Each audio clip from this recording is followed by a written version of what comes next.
ಪ್ರಾರ್ಥಿಸಿ, ದೇವರು ನಿಮ್ಮನ್ನು ಆಶೀರ್ವದಿಸ್ತಾರೆ. ಆಮೇಲೆ ಆಮೇಲೆ 5,000 ಆತ್ಮ, 5 ಆರಾಧನೆ, 5,000 ನಾವು ಕಟ್ಟೋದು ಹೆಂಗೆ? ಪಾಸ್ಟರ್ ಸಿಸ್ಟರ್ ಕೈಯಿಂದ ಆಗಲ್ಲ.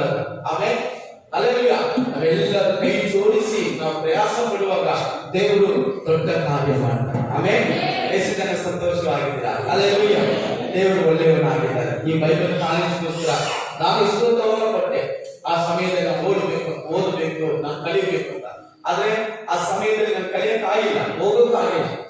ಆಮೇಲೆ ಇದನ್ನು ಕಲಿಬೇಕಂದ್ರೆ ಸುಮಾರು 30,000 40,000 ಬೇಕು. ಆದ್ರೆ ಇವತ್ತು ನನ್ನ ಆತ್ಮೀಯ ಮಕ್ಕಳು ಓದುವುದು ನನಗೆ ಬಹಳ ಸಂತೋಷ. ಅಲ್ಲೆಲ್ಲ ನೆನ್ಸ್ಕೊಳ್ಳೋದ್ಸರಿ ಕಣ್ಣಲ್ಲಿ ನೀರು ಬರುತ್ತೆ. ನಮಗೆ ಯಾವ ರೀತಿ ನಾವು ಕಲಿಸ್ಕೊಟ್ಟಿಲ್ಲ, ನಮ್ಮನ್ನ ಇದು ಮಾಡಿಲ್ಲ. ಆದ್ರೆ ನಮ್ಮ ಕೆಲವಿರುವಂತ ಮಕ್ಕಳು ಅವರು ಓದಿ ಚೆನ್ನಾಗಿರ್ಬೇಕು. ಅಲ್ಲೆಲ್ಲ ಆಮೇಲೆ ನೀವೆಲ್ಲ ಸೌಭಾಗ್ಯರು, ಆದ್ರೆ ಎಚ್ಚರವಾಗಿರಿ, ಚೆನ್ನಾಗಿ ಪ್ರಾರ್ಥನೆ ಮಾಡಿ. ಸುಮ್ಮನೆ ಎದ್ದ ತಕ್ಷಣ ಪಾಸ್ಟ್ ಹೇಳಿದಾರ ಅವರು ಎದ್ದು ಬಂದು ಹಂಗೆ ಕುತ್ಕೊಳ್ಳೋದಲ್ಲ, ಮಾಡಬೇಡಿ. ಯಾಕಂದ್ರೆ ಯಾವಾಗಲೂ ಅವ್ರನ್ನ ನೋಡ್ತೀನಿ ನಾನು. ನಮ್ಮ ಪರಿಚಯ ಯಾವಾಗಲೂ ಫೋನ್ ಕಾಂಟ್ಯಾಕ್ಟ್ ಅಲ್ಲಿ ಇದ್ದೀವಿ, ಯಾವಾಗ ಮೀಟಿಂಗ್ ಕರೀತಾ ಇರ್ತೀವಿ. ಪಾಸಸ್ ಮೀಟಿಂಗ್ ಡೈಲಿ 10 ರಿಂದ 11 ಗಂಟೆವರೆಗೆ ನಡೆಯುವಂತ ಪ್ರಾರ್ಥನೆ ಅವರು ಒಂದು ವಾರ ದಿವಸ ಬರ್ತಾರೆ. ಅವ್ರು ಏನಾದ್ರೂ ನಿಮ್ಮ ಬಗ್ಗೆ ಹೇಳಿದ್ರೆ ಎಷ್ಟು ಇವಾಗ ಸಂತೋಷ ಪಡ್ತೀನೋ ಅಷ್ಟು ದುಃಖ ಪಡ್ತೀವಿ. ಕರೆಕ್ಟ್ ಆಗಿ ನಡ್ಕೊಳ್ಳಿ. ನಿಮ್ಮ ನೋಡಿ ಪಾಸ್ಟ್ ಹೇಳ್ಬೇಕು. ಎಷ್ಟೋ ವಿಶ್ವಾಸಿಗಳು ಬಂದು ಕಲ್ತರು. ಸಾರ್ವಜನಿಕ ರೋಜ ಏನು ಚರ್ಚಿಸ್ತಾರೆ ವಿಶ್ವಾಸಿನ ನೋಡಿ. ಆಮೇಲೆ ನಾನು ಹುಡುಕ್ತಾ ಇದ್ದೀನಿ. ಅಲ್ಲೆಲ್ಲ ಅದರ ಸರಿ ನಮ್ಮ ಸಮಯ ಹೇಳಿ. ಆಮೇಲೆ ಡೈಲಿ ದಿವಸ ಪ್ರಾರ್ಥನೆ ಮಾಡ್ಕೊಡ್ರಿ. ಅಪೊಸ್ತಲರ ಕೃತ್ಯ 7ನೇ ಅಧ್ಯಾಯ 17ನೇ ವಾಕ್ಯ ಯಾರಾದರೂ ಓದೋದನ್ನು ಕೇಳೋಣ. ಅಪೊಸ್ತಲರ ಕೃತ್ಯ 7ನೇ ಅಧ್ಯಾಯ 17ನೇ ವಾಕ್ಯ. ಆದರೆ ದೇವರು ಅಬ್ರಹಾಮನಿಗೆ ವಾಗ್ದಾನ ಮಾಡಿದ್ದ ಕಾಲವು ಹತ್ತಿರಕ್ಕೆ ಬರುತ್ತಿರುವಾಗ ನಮ್ಮ ಜನರು ಐಗುಪ್ತ ದೇಶದಲ್ಲಿ ಹೆಚ್ಚಿ ಬಹಳವಾದರು. ಆಮೇಲೆ ಅಲ್ಲೆಲ್ಲ ಕಳೆದ ಭಾನುವಾರದಿಂದ ಈ ವಾಗ್ದಾನ ಮೂಲಕವಾಗಿ ನಾವು ವಾಕ್ಯಗಳನ್ನು ಕೇಳಿದ್ದಾರೆ. ದೇವರ ವಾಕ್ಯ ಹೇಳ್ತದೆ, ಆದರೆ ದೇವರು ಅಬ್ರಹಾಮನಿಗೆ ವಾಗ್ದಾನ ಮಾಡಿದ ಕಾಲ ಹತ್ತಿರ ಬರುತ್ತಿರುವಾಗ ನಮ್ಮ ಜನರು ಐಗುಪ್ತದಲ್ಲಿ ಅವರೇನಾದರೆ ಹೆಚ್ಚು ಬಹಳವಾದರು. ಆಮೇಲೆ ಅಲ್ಲೆಲ್ಲ ಕಳೆದ ವಾರ ದೇವರು ನಮ್ಮ ಜೊತೆ ಮಾತಾಡಿದ ಕಾರ್ಯ 5ರಿಂದ 3 ವಿಷಯಗಳನ್ನು ನಿಮಗೆ ತಿಳಿಸಿಕೊಟ್ಟೆ. ದೂರದಲ್ಲಿ ನಮ್ಮ ಹತ್ತಿರ ದೇವರು ಸಮೀಪಕ್ಕೆ ಬರ್ತಾರೆ. ಆಮೇಲೆ ಎರಡನೇದಾಗಿ ನಮ್ಮನ್ನು ಏನ್ ಮಾಡ್ತಾರೆ, ನಮ್ಮನ್ನು ಪ್ರಿಪರೇಷನ್ ಅಂದ್ರೆ ನಮ್ಮನ್ನು ಸಿದ್ಧಪಡಿಸಿ ಯೇಸು ಸ್ವಾಮಿ ಹತ್ತಿರಕ್ಕೆ ದೇವರ ಆಮೇಲೆ ಎಫೆಸರ್ ಪುಸ್ತಕದಲ್ಲಿ ನಾವು ಓದಿದ ಪ್ರಕಾರ ಆತನ ದೂರದಲ್ಲಿದ್ದಂತ ನಮ್ಮನ್ನ ಆತನ ರಕ್ತದ ಮೂಲಕವಾಗಿ ಸಮೀಪಕ್ಕೆ ಕರ್ಕೊಂಡು ಬಂದಂತೆ. ಕೊನೆಯದಾಗಿ ನಾವು ನೋಡಿದ 3ನೇ ಕಾರ್ಯ, ಆತನು ನಮ್ಮನ್ನ ಆತನ ಸಮೀಪ ಬರೋದು ಮಾತ್ರ ಅಲ್ಲ, ನಮ್ಮನ್ನು ಸಮೀಪಕ್ಕೆ ಕರೆಯೋದು ಮಾತ್ರ ಅಲ್ಲ, ಆತನು ತನ್ನ ವಾಗ್ದಾನಗಳನ್ನು ನೆರವೇರಿಸ್ತಾನೆ. ಆಮೇಲೆ ಅಲ್ಲೆಲ್ಲ ಈ ದಿನದಲ್ಲಿ ನಾವು ನೋಡೋಣ, ಒಬ್ಬ ಮನುಷ್ಯನ ಬಗ್ಗೆ ನೋಡೋಣ. ಕೆಲವು ವಿಷಯಗಳನ್ನು ನೋಡಿ ನಾವು ಪ್ರಾರ್ಥಿಸೋಣ. ಯಾಕಂದ್ರೆ ಆ ವಾಗ್ದಾನ ಮಾಡಿದ ದೇವರು ನಂಬಿಗಸ್ತನಾಗಿದ್ದಾನೆ. ನಮ್ಮ ದೇವರು ಯಾರು?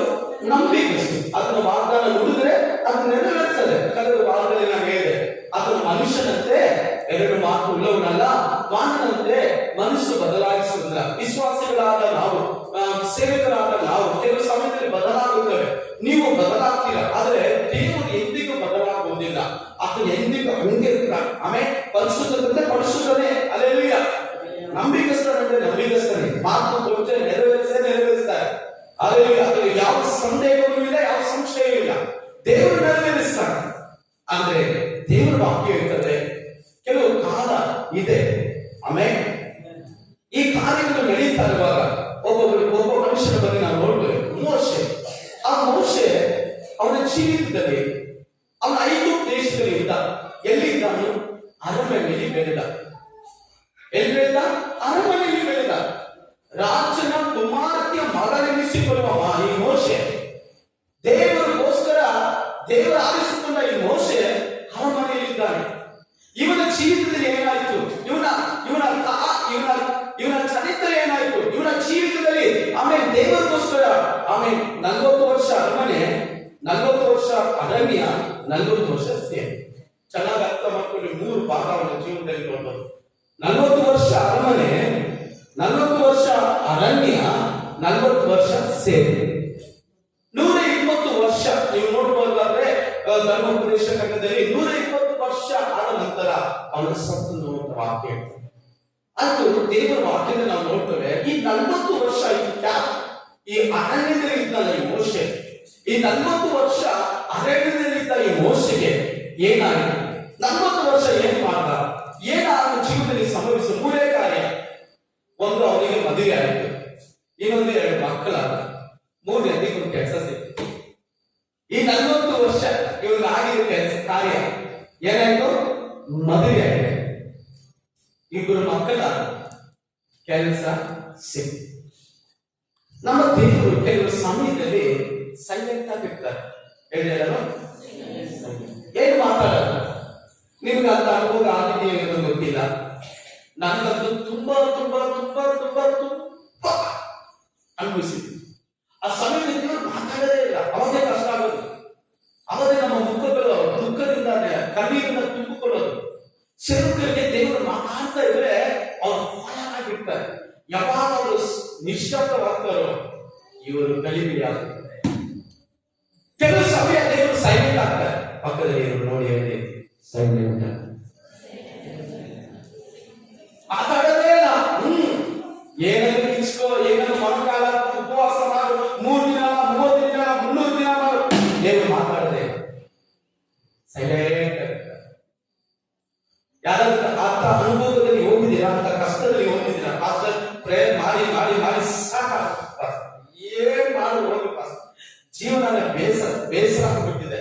ಪ್ರಾರ್ಥನೆ ಮಾಡೋದು ಮನಸ್ಸಿಲ್ಲ ಪಾಸ್ಟರ್, ಬೈಬಲ್ ಓದೋದು ಮನಸ್ಸಿಲ್ಲ ಪಾಸ್ಟರ್, ಬೇಸರ ಆಗ್ಬಿಟ್ಟಿದೆ ಪಾಸ್ಟರ್. ನಾನು ಪ್ರಾರ್ಥನೆ ಮಾಡಿ ಮಾಡಿ ಮಾಡಿ ಹೋದೆ, ಎಷ್ಟು ನಾನು ಪ್ರಾರ್ಥನೆ ಮಾಡಿ ದೇವರು ಸೈಲೆಂಟ್ ಬಂದವ ಈಗ ಮಾತಾಡ್ತೀನಿ. ಮೈಕ್ ಕೊಡ್ತೀನಿ ಬನ್ನಿ ಜೋರಾಗಿ.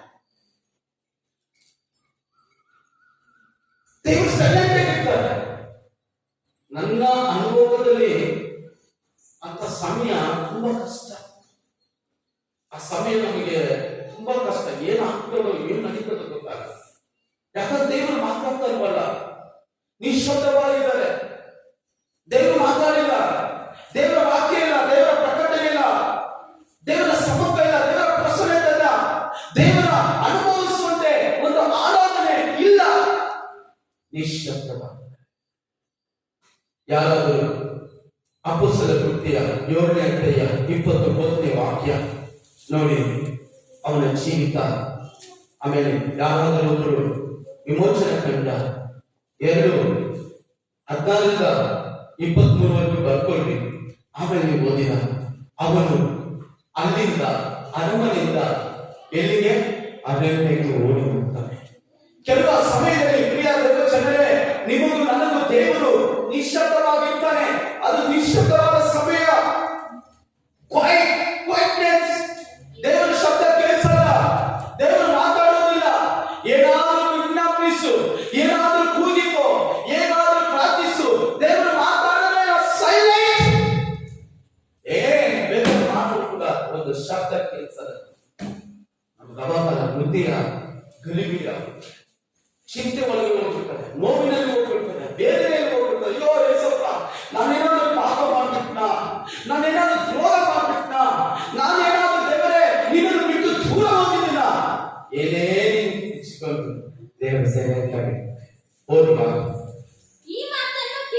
ಈ ಮಾತನ್ನು ಕೇಳಿ ಮೋಶೆಯು ಓಡಿ ಹೋಗಿ ಮಿದ್ಯಾನ್ ದೇಶದಲ್ಲಿ ಪ್ರವಾಸಿಯಾದನು. ಅಲ್ಲಿ ಇಬ್ಬರು ಗಂಡು ಮಕ್ಕಳು. ಸಾಕು ನೋಡಿ, ಒಂದೇ ವಾಕ್ಯದಲ್ಲಿ ಮುಗಿಸ್ಬಿಟ್ರು. ಆದ್ರೆ ಅದು 40 ವರ್ಷ ಆಗಿದ್ದ ಒಂದೂವರೆ ವಾಕ್ಯದಲ್ಲಿ ಮುಗಿಸ್ಬಿಟ್ರು. ಆದ್ರೆ ಅವನು ಎಷ್ಟು ಕಷ್ಟಪಟ್ಟಿದ್ದ ನೋಡಿ. ಸರ್ವಾಧಿಕಾರಿ ಆಗಿದ್ದ. ಆದ್ರೆ ಇವನು ಮಾಡಿದ ತಪ್ಪಿನಿಂದ ಇವನು ಏನ್ ಅನ್ಕೊಂಡ? ಕೆಲವು ಸಮಯದಲ್ಲಿ ಏನ್ ಅನ್ಕೊಂತೀವಿ ನೀವು ನಾವು? ನನಗೆ ಗೊತ್ತು ಬಿಡ್ರಿ, ಇದು ಹಿಂಗೆ ಆಗೋದು. ಹೆಂಗಾಗೋದು? ಹಿಂಗೆ ಆಗೋದು. ಅಮ್ಮ ಸುಂದರಮ್ಮ, ಇದು ಹಿಂಗೆ ಆಗೋದು. ನಮ್ಗೆ ಗೊತ್ತಿಲ್ವಾ?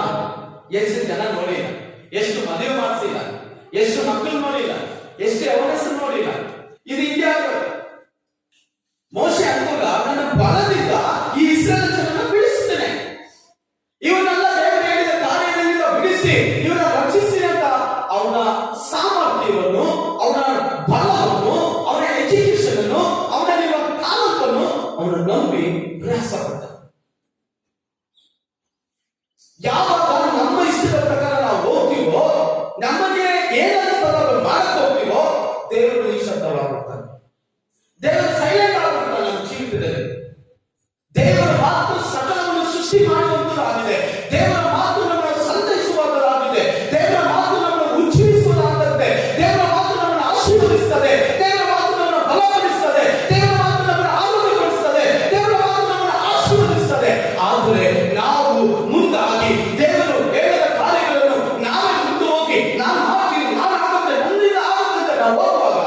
ದೇವರು ನಿಶ್ಶಬ್ದ. ಇವತ್ತು ಎಷ್ಟು ಜನ ವಿಶ್ವಾಸಿಗಳು ತನ್ನನ್ನು ಹಾಕಿಕೊಂಡು, ತನ್ನ ಬಲವನ್ನು ಹಾಕಿಕೊಂಡು, ತನ್ನ ಕೆಲಸಗಳನ್ನು ಹಾಕಿಕೊಂಡು, ತನ್ನ ಕುಟುಂಬಗಳನ್ನು ಹಾಕಿಕೊಂಡಿದ್ದಾರೆ ಗೊತ್ತಾ? ದೇವರನ್ನು ಹಾಕಿಕೊಳ್ತಾ ಇಲ್ಲ, ದೇವರ ಮೇಲೆ ಭರವಸೆ ಇರ್ತಾರ. ಮೋಶೆ ಕೂಡ ಎಲ್ಲವನ್ನು ಸಾಮರ್ಥ್ಯವುಳ್ಳವನಾಗಿ, ಎಲ್ಲವನ್ನು ಕಲಿತಿದ್ದವನಾಗಿ, ಎಲ್ಲದರಲ್ಲೂ ಅದು ಪ್ರವೀಣನಾಗಿದ್ದರೂ ಕೂಡ ಅವನ ಸ್ವಂತ ಬಲವನ್ನು ನಂಬಿ ಉಳಿದ. ಅವನು ನಂಬಿದಕ್ಕೆ ಏನು ಅವನಿಗೆ ಸಿಕ್ಕಿದು? ಅರಣ್ಯ. ಅರಣ್ಯದಲ್ಲಿ ಇರಬೇಕಾದ ಮೋಶೆ, ಅಧಿಕಾರವನ್ನು ನಡೆಸುವಂತ ಮೋಶೆ ಅರಣ್ಯಕ್ಕೆ ಹೋಗ್ತಾನೆ. ಇಲ್ಲಿ ಬೆಳಿಗ್ಗೆ ಜಾವಕ್ಕೆ ಬಂದಿರುವಂತಹ ದೇವರ ಜನರೇ, ನಿಮ್ಮನ್ನು ನೋಡಿ ನಾನು ಹೇಳ್ತೀನಿ, ನಿಮ್ಮ ಜೀವನ ಕೂಡ ಅರಣ್ಯ ತರ ಇದೆಯಾ? ಪಾಸ್ಟರ್, ಏನು ಪಾಸ್ಟರ್ ನನ್ನ ಜೀವನ, ನನ್ನ ಬದುಕು ಏನು, ನನ್ನ ಕುಟುಂಬ ಏನು, ನನ್ನ ಪಾಲ ಏನು ಪಾಸ್ಟರ್? ಯಾಕೆ ಪಾಸ್ಟರ್ ನನಗೆ ಹಿಂಗಾಗ್ತಾ ಇದೆ? ಮುಂದೋಗ್ತಾ ಇದೆಯಾ? ದೇವರ ಕಾರ್ಯವನ್ನು, ದೇವರ ಬಲವನ್ನು, ದೇವರ ಸಾಮರ್ಥ್ಯವನ್ನು ನೀವು ಹಾಕಿಕೊಳ್ತಾರ. ಸೃಷ್ಟಿಕರ್ತನಾದ ಯೇಸು ಒಬ್ಬನು ಇದ್ದಾನೆ, ಅದರ ಮೇಲೆ ಭರವಸೆ ಇರಬೇಕು, ಅದನ್ನು ಹುಡುಕಬೇಕು ಅಂತ ಗೊತ್ತಿದ್ದು ಕೂಡ ನಾವು ಹುಡುಕದೆ ಅರಣ್ಯಕ್ಕೆ ಓಡುವಂತದ್ದು. ಮೋಶೆ ತನ್ನ ಬಲದ ಮೇಲೆ ಹಾಕಿಕೊಂಡ, ಮೋಶೆ ತನ್ನ ಜ್ಞಾನದಿಂದ ಹಾಕಿಕೊಂಡ. ಯೋಚನೆ ಮಾಡಿ, ಯಾವತ್ತು ನಮ್ಮ ಬಲನು, ನಮ್ಮ ಸಾಮರ್ಥ್ಯನು, ನಮ್ಮ ಕಾಲದ್ದು ನಮ್ಮನ್ನು ನಡೆಸಲ್ಲ. ಇವತ್ತು ನಾವು ಚೆನ್ನಾಗಿದ್ದೀವಿ, ನಾಳೆ ಏನಾಗುತ್ತೆ ಗೊತ್ತಿಲ್ಲ, ಇಲ್ಲಿಂದ ನಾವು ಹೋಗೋಷ್ಟಲ್ಲಿ ಏನಾಗುತ್ತೆ ಗೊತ್ತಿಲ್ಲ. ಯಾವತ್ತು ನಮ್ಮನ್ನು ಹಾಕಿಕೊಳ್ಳಬಾರದು, ದೇವರನ್ನು ಹಾಕಿಕೊಳ್ಳಬೇಕು. ಅಪ್ಪ, ನನ್ನ ಕುರಿತು ನಿನ್ನ ಚಿತ್ತ ಏನು ಸ್ವಾಮಿ? ನನ್ನ ಇಟ್ಟು ಏನ್ ಮಾಡ್ಬೇಕು ಅಂತಿದ್ದೀರಾ ಸ್ವಾಮಿ? 8 ವರ್ಷ ನಡ್ಸು ಬಿಟ್ಟಿದ್ದೀರಾ, ಈ 9ನೇ ವರ್ಷದಲ್ಲಿ ನಾನೇನ್ ಮಾಡ್ಬೇಕು? ನಾನು ನಿನ್ನನ್ನು ಬಿಟ್ಟು ನಾನು ಹೋಗಕ್ಕಾಗಲ್ಲ ಸ್ವಾಮಿ. ನನಗೆ ನನ್ನನ್ನು ಪ್ರಸನ್ನ ಮಾಡಕ್ಕೆ ನನ್ನಿಂದ ಸಾಧ್ಯವಿಲ್ಲ, ನನ್ನ ಆತ್ಮವನ್ನು ಆಡಕ್ಕೆ ನನ್ನಿಂದ ಸಾಧ್ಯವಿಲ್ಲ. 1 ವಾರದಿಂದ ದೇವರ ಸಮ್ಮುಖದಲ್ಲಿ ಬಿದ್ದು ಗೋಳಾಡ್ತಾ ಏನು ಗೊತ್ತಾ? 9ನೇ ವರ್ಷ ಹೇಗೆ ನಡೆಸ್ತೀರಪ್ಪ? 9ನೇ ವರ್ಷದಲ್ಲಿ ನಾವು ಏನ್ ಮಾಡಬೇಕು ಸ್ವಾಮಿ? ಇಷ್ಟು ವರ್ಷಗಳನ್ನು ನೀವು ನಡೆಸಿಕೊಂಡು ಬಂದ್ರೆ ಈ 9ನೇ ವರ್ಷ ನಮ್ಮ ಸಾಮರ್ಥ್ಯ ನಾವು ಸ್ವಾಮಿ. ಜನರ ಮೇಲೆ ಭರವಸೆ ಇರಲ್ಲ, ಹಣದ ಮೇಲೆ ಭರವಸೆ ಇರಲ್ಲ, ಬಲದ ಮೇಲೆ ಭರವಸೆ ಇರಲ್ಲ, ಸಾಮರ್ಥ್ಯದ ಮೇಲೆ ಭರವಸೆ ಇಲ್ಲ. ನಾನು ನಿಮ್ಮ ಮೇಲೆ ಭರವಸೆ ಇರುತ್ತೇನೆ. ಕುತ್ಕೊಂಡು ಈ ವಾಕ್ಯಗಳನ್ನು ನೆನ್ನೆ ದಿನದಲ್ಲಿ ಕುತ್ಕೊಳ್ಳುತ್ತಾರೆ. ಆಮೇಲೆ ಅನೇಕ ಚಿಂತೆಗಳು, ಅನೇಕ ಪಾಡುಗಳು, ಅನೇಕ ಹೋರಾಟಗಳು, ಆದರೂ ಕೂಡ ಕೂತು ದೇವರ ಸಂತದಲ್ಲಿ ಕುತ್ಕೊಂಡಿರುವಾಗ ಒಂದೊಂದು ಕಾರ್ಯಗಳು ನನ್ನ ದೃಷ್ಟಿಯ ಮುಂದೆ, ನನ್ನ ಆತ್ಮದಲ್ಲಿ ಎಲ್ಲ ಕಾಣುತ್ತದೆ. ನಮಗೇನೆಲ್ಲ ಮಾಡಿದ್ರು ಚೆಡರು, ನಮಗೇನೆಲ್ಲ ಹಿಂಸೆ ಕೊಟ್ಟರು, ನಮಗೇನೆಲ್ಲ ಹೋರಾಟ ಕೊಟ್ಟರು, ನಮಗೆ ಈ ಊರಿನಲ್ಲಿ ಇರಬಾರ್ದಂತ ಎಷ್ಟೋ ಹಿಂಸೆಗಳು ಕೊಟ್ಟರು. ದೇವರ ಹೇಳಿದ್ರೆ, ಸ್ವಾಮಿ ಇಷ್ಟುವರೆಗೂ ನಾವು ನಿಮ್ಮನ್ನು ಹಾಕಿಕೊಂಡಿದ್ದೇವೆ, ಈ 9ನೇ ವರ್ಷದಲ್ಲಿ ನಿಮ್ಮನ್ನೇ ಹಾಕಿಕೊಳ್ಳುತ್ತೇವೆ. ಕೈ ಕಟ್ಟಿ ದೇವರಿಗೆ ಸ್ತೋತ್ರ ಮಾಡಿ. ನಮ್ಮ ಪದ್ಧತಿಗಳು, ದೇವರ ಪದ ವಿಮರ್ಶನಾದವರು, ದೇವರ ಜ್ಞಾನ ಉನ್ನತವಾದವರು. ಆಮೇಲೆ ಕೆಲವು ಸಮಯದಲ್ಲಿ ದೇವರು ಸೈಲೆಂಟ್ ಆಗಿರ್ತಾರೆ. ಕೆಲವು ಸಮಯದಲ್ಲಿ ನಾನು ಹಾಗೆ ನಮ್ಮ ಮೇಲ್ ಸಭೆ ಇರುವಾಗ ತುಂಬಾ ಹೋರಾಟ, ಮನೆಯಿಂದ ತೊಂದರೆ, ಸಭೆಯಿಂದ ತೊಂದರೆ, ಸ್ನೇಹಿತರಿಂದ ತೊಂದರೆ, ನನ್ನ ವೈದ್ಯಕೀಯ ಜೀವನದಲ್ಲಿ ತೊಂದರೆ, ಎಲ್ಲಾ ಕಡೆ ತೊಂದರೆ. ಒಂದು ಮಾತು ಹೇಳಪ್ಪ, ನಾನು ಏನ್ ಮಾಡ್ಬೇಕು ಹೇಳಪ್ಪ. ಓಡೋಗ್ಬಿಡ್ತಾರೆ, ಯಾವುದೋ ಒಂದು ಗ್ರೌಂಡ್ ಇರೋ ಇನ್ನೊಂದು ಸರ್ಕಲ್ ಅಂತ ಬೈಕ್ ಮೇಲೆ 2 ಗಂಟೆ 3 ಗಂಟೆ ಆದ್ರೂ ಮನೆಗೆ ಹೋಗ್ತಾ ಇಲ್ಲ. ಹತ್ತು ದೇವರ ಹತ್ರ, ಏಸಪ್ಪ ನಾನು ಏನ್ ಮಾಡ್ಬೇಕು, ನನ್ಗೆ ಹೇಳಪ್ಪ, ಏನ್ ಮಾಡ್ಬೇಕು. ಹತ್ತು ಕೂಡ ಬೇರೆ ಕಣ್ಣೀರು, ಅದರ ಎಲ್ಲ ವಿಷಯದಲ್ಲಿ ನೀವು ಹೇಳಕ್ ಸಾಧ್ಯವಿಲ್ಲ. ಅಷ್ಟು ಬೇದನೆಗಳು ದೇವರ ಶಾಲೆ. ಎಷ್ಟೋ ಭಾಷೆ ನಾವು ಫೋನ್ ಮಾಡಿ ಅಥವಾ ನಮ್ಮ ಭಾಷೆ ಹತ್ರ ಹೋಗಿ ಹೇಳ್ತಾರೆ, ಏನ್ ಮಾಡ್ಬೇಕು ಗೊತ್ತಿಲ್ಲ. ನಮ್ಮ ಭಾಷೆ ಒಂದೇ ಮಾತು ಹೇಳ್ತಾರೆ, ಸಿಂಪಲ್ ಆಗಿ ಹೇಳ್ತಾರೆ, ಹೋಗು ಪ್ರೇಯರ್ ಮಾಡ್ತಾರೆ. ಕೆಲವು ಸಮಯ ನಾವು ಅದು ಹೇಳಿ ನೀವು ಕೋಪ ಬರುತ್ತೆ. ನಮ್ಮನ್ನು ಬೆಳೆಸಿದವರು, ನಮ್ಮ ಆತ್ಮೀಯ ತಂದೆ, ನಂಬಿಕೆ ಬಿಡಬೇಡ, ಪ್ರಾರ್ಥನೆ ಬೇಡ, ಅಷ್ಟೇ ಮುಗಿಸ್ಬಿಡ್ತಾರೆ. ನಾವಾಗ ಕುಚ್ಚುಟ್ಟು ಹಂಗಿಲ್ಲ ಹಿಂಗೆ ಹಂಗಿಲ್ಲ ಹಿಂಗೆ ಅಂತ ನಿಮಗೆ ಅನೇಕ ಕಾರ್ಯಗಳು ನಮ್ಮ ಭಾಷೆ 2 ಮಾತು ಮುಗಿಸಿಟ್ಟು ಹೋಗ್ತಾ ಇರ್ತಾರೆ. ದೇವರ ನಂಬಿಕೆ ಬಿಡಬೇಡ, ಪ್ರಾರ್ಥನೆ.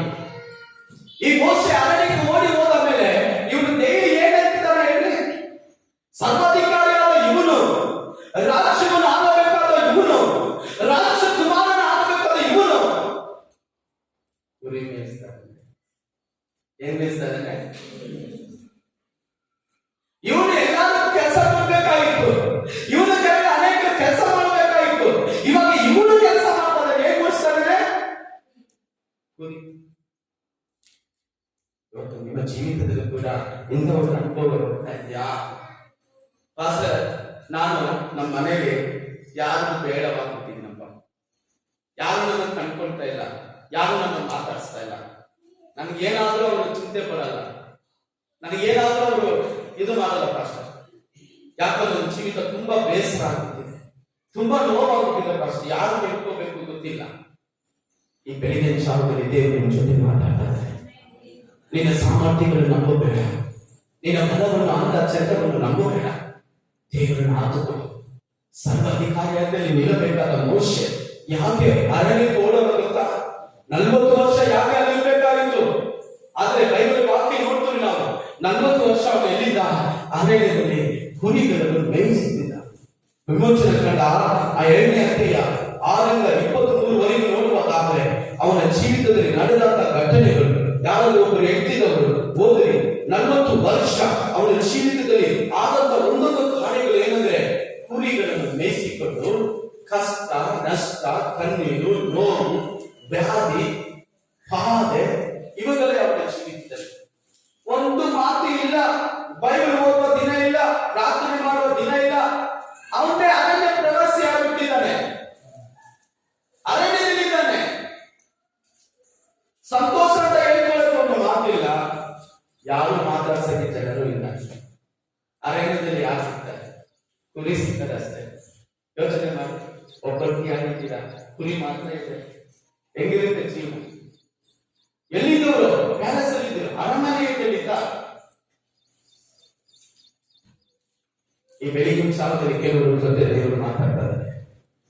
ಬೇರೆ ನೀವು ನಿಮ್ಮ ಸಾಮರ್ಥ್ಯ, ನಿಮ್ಮ ಕೋರ್ಡಿನೇಷನ್, ನಿಮ್ಮ ತಾಲೂಕನ್ನು ನಂಬಿ ಹೋದ್ರೆ 40 ವರ್ಷದ 400 ವರ್ಷದ ಕಷ್ಟಪಡ್ಬೇಕು. ಮೋಶ ಅನ್ಕೊಂಡ ನನ್ನ ಬಲ ಅದು ಹೆಂಗೆ?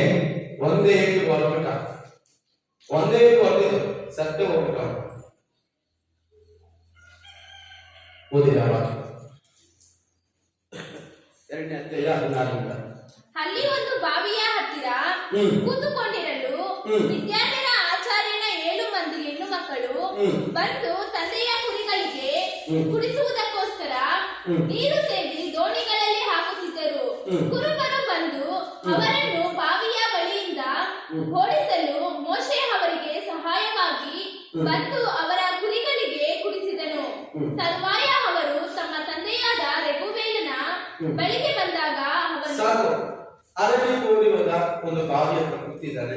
ಅಲ್ಲಿ ಅನೇಕರು ಬಂದು ಗಲಾಟೆ ಮಾಡ್ತಾರೆ. ಅವರಿಗೆ ನೇರವಾಗಿ ನಿಂತು ಅದು ಜಯಿಸಿ ಅವರಿಗೆ ಕುರಿಗಳನ್ನು ನೀರು ಕುಡಿಸಿ ಅಲ್ಲಿ ಒಬ್ಬೊಬ್ಬರನ್ನ ಮದುವೆ ಮಾಡ್ಕೊಂಡು ಮದುವೆ ಆಗಿ ಮಕ್ಕಳಾಗಿ ಅಲ್ಲಿ ಕುರಿ ಮೇಯಿಸ್ತಾರೆ. ಚೆನ್ನಾಗಿ ಅರ್ಥ ಮಾಡ್ಕೊಳ್ಳಿ, ಕೆಲವು ಸಮಯದಲ್ಲಿ ದೇವರು ಸೈಲೆಂಟ್ ಇರುವಾಗ ದಾರಿ ತಪ್ಪಬಾರದು. ಆ ರೂಪದ ಪುಸ್ತಕ 1ನೇ ಅಧ್ಯಾಯದಲ್ಲಿ ನಾವು ನೋಡ್ತೇವೆ, ಬೆತ್ಲೆಹೇಮಿಯಲ್ಲಿ ಬರಕಾಲ ಬರುತ್ತದೆ. ಬರಕಾಲ ಏನಂದ್ರೆ ದೇವರು ಸೈಲೆಂಟ್ ಆಗಿರೋದು. ಎಲ್ಲಿ ಆ ಸೈಲೆಂಟ್ ಇರುವ ಸಮಯದಲ್ಲಿ ನೀವೇನಾಗ್ಬಿಡ್ತೀರಾ? ಗಲಿಬಿಲಿ ಆಗುತ್ತೆ. ಅಯ್ಯೋ ಎಷ್ಟು ಪ್ರಾರ್ಥನೆ ಮಾಡಿ ಪಾಸ್ಟರ್, ನೀವು ಹೇಳಿದೆಲ್ಲ ಮಾಡ್ಬಿಟ್ಟೆ, ದೀಕ್ಷಾ ಸಹ ಎತ್ಕೊಂಡು ಸೇವೆ ಮಾಡೋದೇ ಮಾಡಿ, ದಸರಾ ಕೊಡೋದು ಕೊಟ್ಟೆ, ಡೈಲಿ ವಾರ ಸಭೆ ಬಂದೆ, ದೇವರು ಮಾತಾಡ್ತಾನೆ ಇಲ್ಲ. ಸೈಲೆಂಟ್ ದಿನಗಳು. ಆಮೇಲೆ ಹಾಲೆಲೂಯಾ. ಆದಿಕಾಂಡ 41:1 ನೋಡ್ತೇವೆ.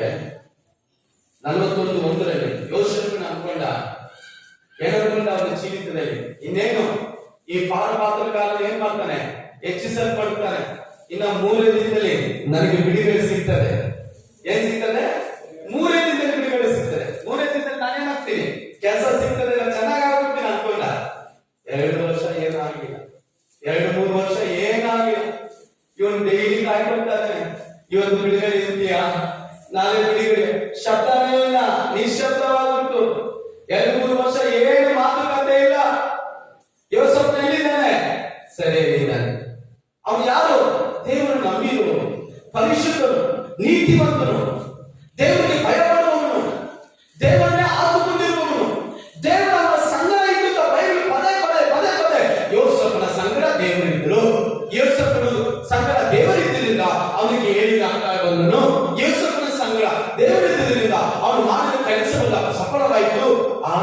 ಅವನಿಗೆ ಏನಾಯ್ತು? ಎಷ್ಟು? 2-3 ವರ್ಷ ಸೈನಿಕ 41 ಓದಿ ಯಾರಾದ್ರು ಆದಿಕಾಂಡ. 2 ವರ್ಷಗಳಾದ ಮೇಲೆ ಆ. ಫರೋಹನಿಗೆ ಕನಸು ಬಿತ್ತು. ಆ. ಆ ಕನಸು ಏನೆಂದರೆ, ಆ. ಅವನು ನೈಲ್ ನದಿ ತೀರದಲ್ಲಿ ಸಾಕು ಸಾಕು ಸಾಕು 2 ವರ್ಷ ಆಯ್ತು. 2 ವರ್ಷ ನಂತರ ಅರ್ಥ ಮಾಡ್ಕೊಳ್ಳಿ, ಒಬ್ರಿಗೆ ಒಳ್ಳೆ ಮನೆ ಕಳಿಸಿದ್ದೀರ, ನಾವು ಹೇಳ್ಕೊಳ್ತೀವಿ, ಅವ್ರು ನಮಗೆ ಸಹಾಯ ಮಾಡ್ತಾರೆ. ಇವಾಗ ಚೆನ್ನಾಗಿದ್ದಾರೆ, ಕಷ್ಟದಲ್ಲಿದ್ರು, ಇವಾಗ ಚೆನ್ನಾಗಿದ್ದಾರೆ, ಹೇಗಾದ್ರೂ ನಮ್ಗೆ ಹೆಲ್ಪ್ ಮಾಡ್ತಾರೆ, ಹೇಗಾದ್ರೂ ನಮ್ಗೆ ಸಹಾಯ ಮಾಡ್ತಾರೆ. ಇವನಿಗೆ ಪ್ರವಾದನೆ ಆ ಕನಸಿನ ಅರ್ಥ ಹೇಳಿಕೊಟ್ಟಿದ್ದವನು ಯೋಸೇಫನು. ಇಬ್ಬರಲ್ಲಿದ್ರು, ಒಬ್ಬರನ್ನ ನೇಣಿಗೆ ಹಾಕ್ತಾ ಇದ್ದಾರೆ, ಒಬ್ರು ರಾಜನ ಆ ಸಿಂಹಾಸನದಲ್ಲಿ ಹೋಗಿ ದ್ರಾಕ್ಷಿ ಪಾನಪಾತ್ರರಾಗಿ ಅವನು ನಿಲ್ತಾನೆ ಅಂತ ಹೇಳಿದ ಪ್ರಕಾರ ಒಬ್ಬರು ನೇಣಿಗೆ ಹಾಕಲ್ಪಟ್ಟನು, ಒಬ್ಬರು ಸಿಂಹಾಸನ ಹತ್ತಿರ ರಾಜನ ಸಂಗಡ ಇರುವಾಗ ಈ ಯೋಸೇಫನ ಅನ್ಕೊಂಡ, ಏನಾದರೂ ಒಂದು ಅದ್ಭುತ ನಡೀತಾರೆ, ನಾ ಎಷ್ಟು ಒಳ್ಳೇದು ಮಾಡಿದ್ದೀನಿ. 2 ವರ್ಷ ಯೋಚನೆ ಮಾಡಿ 700 ಜೀವದ ದಿನ ಏನಿಲ್ಲ, ಶಬ್ದ ಇಲ್ಲ, ಒಂದು ಅದ್ಭುತ ಇಲ್ಲ. ಇವಾಗ ವಿಶ್ವಾಸಿಗಳು ಏನ್ ಮಾಡ್ತಾರೆ? ಬಂದ ತಕ್ಷಣ ಅದ್ಭುತ ನಡೆಯುತ್ತೆ, ಬಂದ ತಕ್ಷಣ ಗಂಡ ರಕ್ಷಣೆ ಹೊಂದಿಕೊಳ್ಬೇಕು, ಬಂದ ತಕ್ಷಣ ಹಂಗೆ ಮನೆ ಗುಡ್ಸಲ್ ಮನೆ ಮಾಡಿ ಮನೆ ಹಾಕ್ಬೇಕು, ಸೈಕಲ್ ಕಾರ್ ಹಾಕ್ಬೇಕು, ಹಾಗೆ ಮಗು ಬಂದ್ಬಿಡ್ಬೇಕು, ಆ ಮಗುಗೆ ಮದುವೆ ಆಗ್ಬಿಡ್ಬೇಕು. 2 ವರ್ಷ ಮಾತ್ರವೇ, ದೇವರ ಮಾತು ಶಬ್ದವೇ ಇಲ್ಲ, ಅವನು ಸಂತೈಸುವ ಯಾರಿಲ್ಲ. ಜೈಲು ವಾಸ, ಜೈಲು ಸೆರೆಮನೆಯಲ್ಲಿದ್ದ. ಇವತ್ತು ನೀವು ಕೂಡ ಕೆಲವು ಸಮಯದಲ್ಲಿ ನಿಮ್ಮ ಮನೆಯಲ್ಲಿ ಸೆರೆಯಲ್ಲಿ ಬಿದ್ದಿದ್ದಾಗಿರ್ಬೋದು. ದೇವರು ನಿಶಬ್ದ ಮಾಡ್ತಾರೆ, ನಿಶಬ್ದವಾಗಿ ಸೈಲೆಂಟ್ ಆಗಿದೆ. ಮಲಾಕಿ ಪುಸ್ತಕಕ್ಕೂ ಮತ್ತೆ ಸುವಾರ್ತೆಗೂ ಮಧ್ಯದಲ್ಲಿ ಒಂದು ಖಾಲಿ ಪೇಪರ್ ಐತೆ ನೋಡಿದ್ಯಾ? ಬೈಬಲ್ 400 ವರ್ಷ ಏನಿಲ್ಲ, ದೇವರಿಗೂ ಒಂದು ಮಾತು ಇಲ್ಲ. 400 ವರ್ಷ. ಎಷ್ಟು ವರ್ಷ? 400 ವರ್ಷ, ಒಂದು ಮಾತು ಇಲ್ಲ. ದೇವರ ಶಬ್ದ ಕೇಳಿ ಎಷ್ಟು ವರ್ಷಗಳಾಯ್ತು. ದೇವರೊಂದಿಗೆ ಮಾತಾಡಕ್ಕೆ ಯಾರಿಲ್ಲ, ದೇವರ ಶಬ್ದ ಅವ್ನು ಕೇಳಿಸ್ತಾ ಇಲ್ಲ. ನಿಶಬ್ದವ, ಸೈಲೆಂಟ್ ಇರುತ್ತೆ. ಇವತ್ತು ನಿಮಗೂ ನಮಗೆ ಏನಾಗಿದೆ? ಸೈಲೆಂಟ್ ಇರುತ್ತೆ. ಅಲ್ಲೇಲೂಯ. ಚಿಂತೆ ಪಡಬೇಡ್ರಿ. ಏನು ಪಕ್ಕದಲ್ಲಿ ಚಿಂತೆ ಪಡಬೇಡಿ, ಚಿಂತೆ ಪಡಬೇಡಿ. ಅಲ್ಲೇಲೂಯ. ಮಲಕಿ 4:4 ಓದುವುದಾದ್ರೆ ಅಲ್ಲಿ ದೇವರು ವಾಗ್ದಾನ ಕೊಟ್ಟರು. ಏನಂತ? ಒಬ್ಬನ ಎಲಿಯನ್ನು ಕಳಿಸಿದರೆ ಅವನು ಬಂದು ಏನ್ ಮಾಡ್ತಾನೆ? ತಂದೆಯ ಹೃದಯವನ್ನು ಮಕ್ಕಳ ಕಡೆ, ಮಕ್ಕಳ ಹೃದಯವನ್ನು ತಂದೆ ಕಡೆ ತಿರುಗಿಸ್ತಾನೆ ಅಂತ ಹೇಳಿಬಿಟ್ಟಿದೆ. 400 ವರ್ಷ ಆಯ್ತು, ಏನು ಮಾತುಕತೆ ಇಲ್ಲವೇ? 400 ವರ್ಷದಲ್ಲಿ ಒಂದು ಪ್ರಕಟಣೆ ಇಲ್ಲ, ಒಂದು ಪ್ರವಾದನೆ ಇಲ್ಲ, ಒಂದು ಮಾತು ಇಲ್ಲ, ಏನಿಲ್ಲ. 400 ವರ್ಷ ನಿಶ್ಶಬ್ದ, ಸೈಲೆಂಟ್. ವಾಗ್ದಾನ ಮಾಡಿದ ಕಾಲವು ಹತ್ತಿರವಾಯಿತಂದ್ರೆ ನಾವಂತಂದ್ರೆ ವಾಗ್ದಾನ ಕೊಟ್ಟಲ್ಲ, ಈಗ ನೆರವೇರುತ್ತದೆ ಇಲ್ಲದೆ ಸೈಲೆಂಟ್ ಇದೆ. ಸೈಲೆಂಟ್, ನಿಶ್ಶಬ್ದ. ನಾವು ಇಲ್ಲಿ ನೋಡ್ತೀವಿ, ಲೂಕನ ಸುವಾರ್ತೆ 1ನೇ ಅಧ್ಯಾಯ 80ನೇ ವಾಕ್ಯದಲ್ಲಿ ನೋಡ್ತೀವಿ. ಅವನು ಯಾರಿಗೂ ಇಸ್ರಾಯೇಲಿಗೆ ಅವನ ಮುಖವನ್ನು ತೋರಿಸಿಕೊಳ್ಳದೆ ಅವನು ಎಲ್ಲಿದ್ದರಂತೆ? ಅಟ್ಟಿಗೆಯಲ್ಲಿ ಅಟ್ಟಿಗೆಕೊಂಡಿದ್ದನಂತೆ. ಹೋದ್ರೆ ಯಾರಾದರೂ? ಆ ಬಾಲಕನು ಬೆಳೆದು ಆತ್ಮದಲ್ಲಿ ಬಲವುಳ್ಳವನಾದನು ಮತ್ತು ಇಸ್ರಾಯೇಲ್ ಜನರಿಗೆ ತನ್ನನ್ನು ತೋರ್ಪಡಿಸಿಕೊಳ್ಳುವ ದಿನದವರೆಗೂ ಅರಣ್ಯ ಪ್ರದೇಶಗಳಲ್ಲಿ ಇದ್ದನು. ಕೆಲವು ಸಮಯ ಸೈಲೆಂಟ್ ಆಗಿ ಇರ್ತಾರೆ. ನಾವು ಜೀವನದಲ್ಲಿ ಏನಾದ್ರು ಆಯ್ತು ಅನ್ಕೊಂಡ್ಬಿಡ್ತೀವಿ, ಅಯ್ಯೋ ಯಾಕೋ ದೇವರಿಗೆ ಮಾತಾಡ್ತಾ ಇಲ್ಲ, ನನ್ನ ಪ್ರಾರ್ಥನೆ ಕೇಳ್ತಾ ಇಲ್ಲ, ನನಗೆ ಉತ್ತರಿಸ್ತಾ ಇಲ್ಲ, ಅವರೆಲ್ಲ ಅರ್ಥ ಮಾಡ್ತಾವ್ರೆ, ಅವರೆಲ್ಲ ಬಿಡುಗಡೆ ಕೊಡ್ತಾ ಇದಾರೆ, ಅವರೆಲ್ಲ ಮನೆ ಕಟ್ತಾ ಇದಾರೆ, ಅವರೆಲ್ಲ ಚೆನ್ನಾಗಿದ್ದಾರೆ, ಅಯ್ಯೋ ಯಾಕೋ ನಾನು ಹಿಂಗೇ ದಿನಕ್ಕ ಸೈಲೆಂಟ್. ಹಲ್ಲೆಲೂಯಾ. ಇವನ ಬಗ್ಗೆ, ಈ ಎಲಿಗಿನ ಬಗ್ಗೆ, ಈ ಯೋಹಾನನ ಬಗ್ಗೆ ಹೇಳುವಾಗ ಹೇಳ್ತಾರೆ, ತಾನು ಗರ್ಭದಲ್ಲಿರುವಾಗಲೇ ಅವನನ್ನು ಅಭಿಷೇಕಿಸಿದಂತ ದೇವರು. ಎಲ್ಲಿ? ಗರ್ಭದ ಒಳಗಡೆ. ನಾವು ಆಚೆ ಬಂದು ಸಭೆಗೆ ಬಂದು ಕೂಡ ಈಗ ಅಭಿಷೇಕ ಪಡ್ಕೊಂಡಿದ್ದೆ, ಆದ್ರೆ ಅವನು ಹೊಟ್ಟೆ ಒಳಗಡೆ ಇರುವಾಗಲೇ ಅಭಿಷೇಕ ಪಡ್ಕೊಂಡ್ಬಿಡ್ತಾನೆ. ದೇವರ ಅಭಿಷೇಕ ಅವನ ಮೇಲೆ ಇತ್ತು. ಆದ್ರೆ ಇವನು ಎಲ್ಲಿದ್ದಾನೆ? ಅಡವಿಯಲ್ಲಿ ಅಡಗಿಕೊಂಡಿದ್ದಾನೆ. ಸೈಲೆಂಟ್ ಇದ್ದಾನೆ. ಆಮೇಲೆ ಹಲ್ಲೆಲೂಯಾ. ಈ ಪೌಲನೆಂಬ ಸೌಲ ಅವನು ದೇವರ ಸನ್ನಿಧಿಗೆ ಬರುವಾಗ, ದೇವರ ಸೇವೆ ಬಂದಾಗ ಹೆಂಗ್ ಬಂದ ಗೊತ್ತಾ? ನೋಡ್ರಿ, ಯಾವಾಗಲೂ ಗಲಾತ್ಯ ಪುಸ್ತಕ 1:17 ವಾಕ್ಯ ಓದ್ರಿ. ಆಕೆ ಹೇಳುವಾಗ ಹೇಳ್ತಾರೆ, ಪೌಲನು ತನ್ನ ಕುರಿತು ಹೇಳುವಾಗ ಜನರಿಗೆ ಹೇಳ್ತಾರೆ, ಹೋದ್ರೆ ಯಾರಾದ್ರು 1:17 ಗಲಾತ್ಯ ಪುಸ್ತಕ 1:17 ವಾಕ್ಯ. ಯೆರೂಸಲೇಮಿಗೆ ನನಗಿಂತ ಮುಂಚೆ ಅಪೊಸ್ತಲರಾಗಿದ್ದವರ ಬಳಿಗೂ ಹೋಗದೆ ಅರಬಸ್ಥಾನಕ್ಕೆ ಹೋಗಿ ತಿರುಗಿ ದಮಸ್ಕಕ್ಕೆ ಬಂದೆನು. ಮುಂದೆ 3 ವರ್ಷಗಳಾದ ಮೇಲೆ ಕೇಫನ ಪರಿಸ್ಥಿತಿಯನ್ನು ಮಾಡಿಕೊಳ್ಳಬೇಕೆಂದು ಯೆರೂಸಲೇಮಿಗೆ ಹೋಗಿ ಅವನ ಬಳಿಯಲ್ಲಿ 15 ದಿವಸ ಇದ್ದೆನು. 3 ವರ್ಷ ಅವನ ಜೀವನದಲ್ಲಿ ಸೈಲೆಂಟ್. ಯಾರ ಜೀವನದಲ್ಲಿ? ಈ ಸೌಲ ಎಂಬ ಪೌಲನ ಜೀವನದಲ್ಲಿ 3 ವರ್ಷ ಸೈಲೆಂಟ್. ದೇವರ ಕಂಡುಕೊಂಡು, ದೇವರ ದರ್ಶನ ಕೊಟ್ಟನು. ಬೈಬಲ್ ಹೇಳ್ತದೆ, ನಾನು ಆ ದರ್ಶನಕ್ಕೆ ಅಭಿಧೇಯನಾಗಲಿಲ್ಲ, ಆ ಮಾತಿಗೆ ನಾನು ವಿರೋಧವಾಗಿ ನಿಂತಿಲ್ಲ, ಅದಕ್ಕೆ ವಿಧೇಯನಾದೆ. ಆ ದರ್ಶನಕ್ಕೆ ನಾನು ಒಪ್ಪಿಸಿಕೊಟ್ಟೆ, ಆ ದರ್ಶನಕ್ಕೆ ನನ್ನನ್ನು ಅರ್ಪಿಸಿದೆ. ಆದರೂ ಕೂಡ 3 ವರ್ಷ ಸೈಲೆಂಟ್. ಇವನಿಗೆ ಎಲ್ಲ ಸಾಮರ್ಥ್ಯ ಇದೆ. ಇವನು ಸಮಾಜ ವ್ಯಕ್ತಿ ಅಲ್ಲ, ಪೌಲನೆಂಬವನು. ಅವನು ಹೈ ಎಜುಕೇಶನ್ ಇದೆ ಅವನಿಗೆ. ಅವನಿಗೆ ಧರ್ಮಶಾಸ್ತ್ರವನ್ನು ಅವನು ಹಾಗೆ ಅವನಿಗೆ ಎಷ್ಟು ಪಂಡಿತನಾಗಲಿಲ್ಲ, ಪ್ರವೀಣನಾಗಲಿಲ್ಲ. ಆದ್ರೆ ದೇವರ ಸೇವೆಯಿಂದ ಬರುವಾಗ 3 ವರ್ಷ ಸೈಲೆಂಟ್. ಪ್ರಿಯ ದೇವಜನರೇ, 15 ಜನ ಬೈಬಲ್ ಸ್ಟಡಿಗೆ ಒಪ್ಪಿಸಿಕೊಟ್ಟಿದ್ರೆ ತುಂಬಾ ಸಂತೋಷ.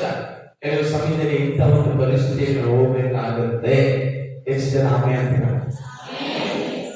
ಕೆಲವರು ಆಮೇಲೆ ಹೇಳ್ತಾರೆ. ಕೆಲವು ದಿನಗಳಲ್ಲಿ ನಮ್ಮನ್ನು ಈ ತರ ಪರಿಸ್ಥಿತಿಯಲ್ಲಿ ದೇವರು ನಡೆಸ್ತಾನೆ.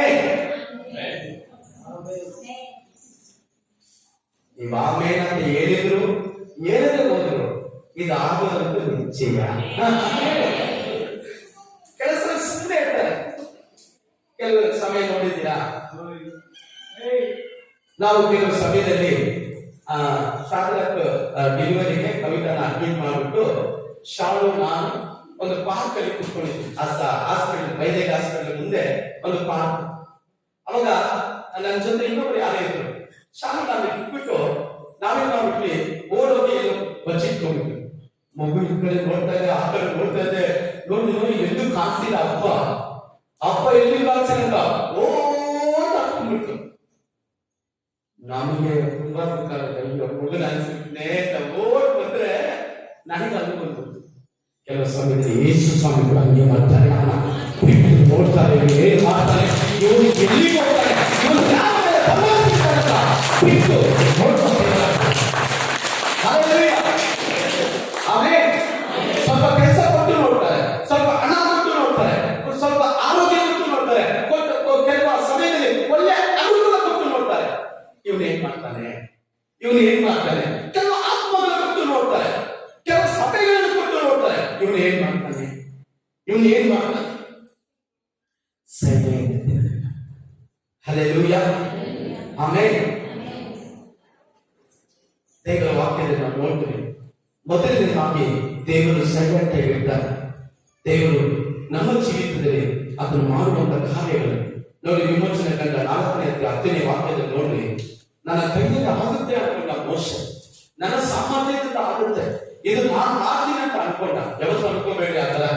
ದೇವರ ಕೈಗೆ ಏಸಪ್ಪ ನೀನು ಬರುತ್ತಾ, ನಿನಗೆ ಓದಕ್ ಬರುತ್ತಾ, ಬೈಬಲ್ ಬಗ್ಗೆ ಎಲ್ಲ ಚೆನ್ನಾಗಿ ಗೊತ್ತಿದ್ಯಾ, ನೀನ್ ತರಗತಿ ಹೊಂದಿಕೊಂಡಿದ್ಯಾ, ಆದ್ರೂ ಕೂಡ ನೀವು ಹೇಳ್ಬೇಕು, ನನಗೆ ಕಲಿಸಿಕೊಡ್ರಿ ಪರಿಶುದ್ಧ ಆತ್ಮನೇ, ನನಗೆ ಸಹಾಯ ಮಾಡಿ ಪರಿಶುದ್ಧ ಆತ್ಮನೇ.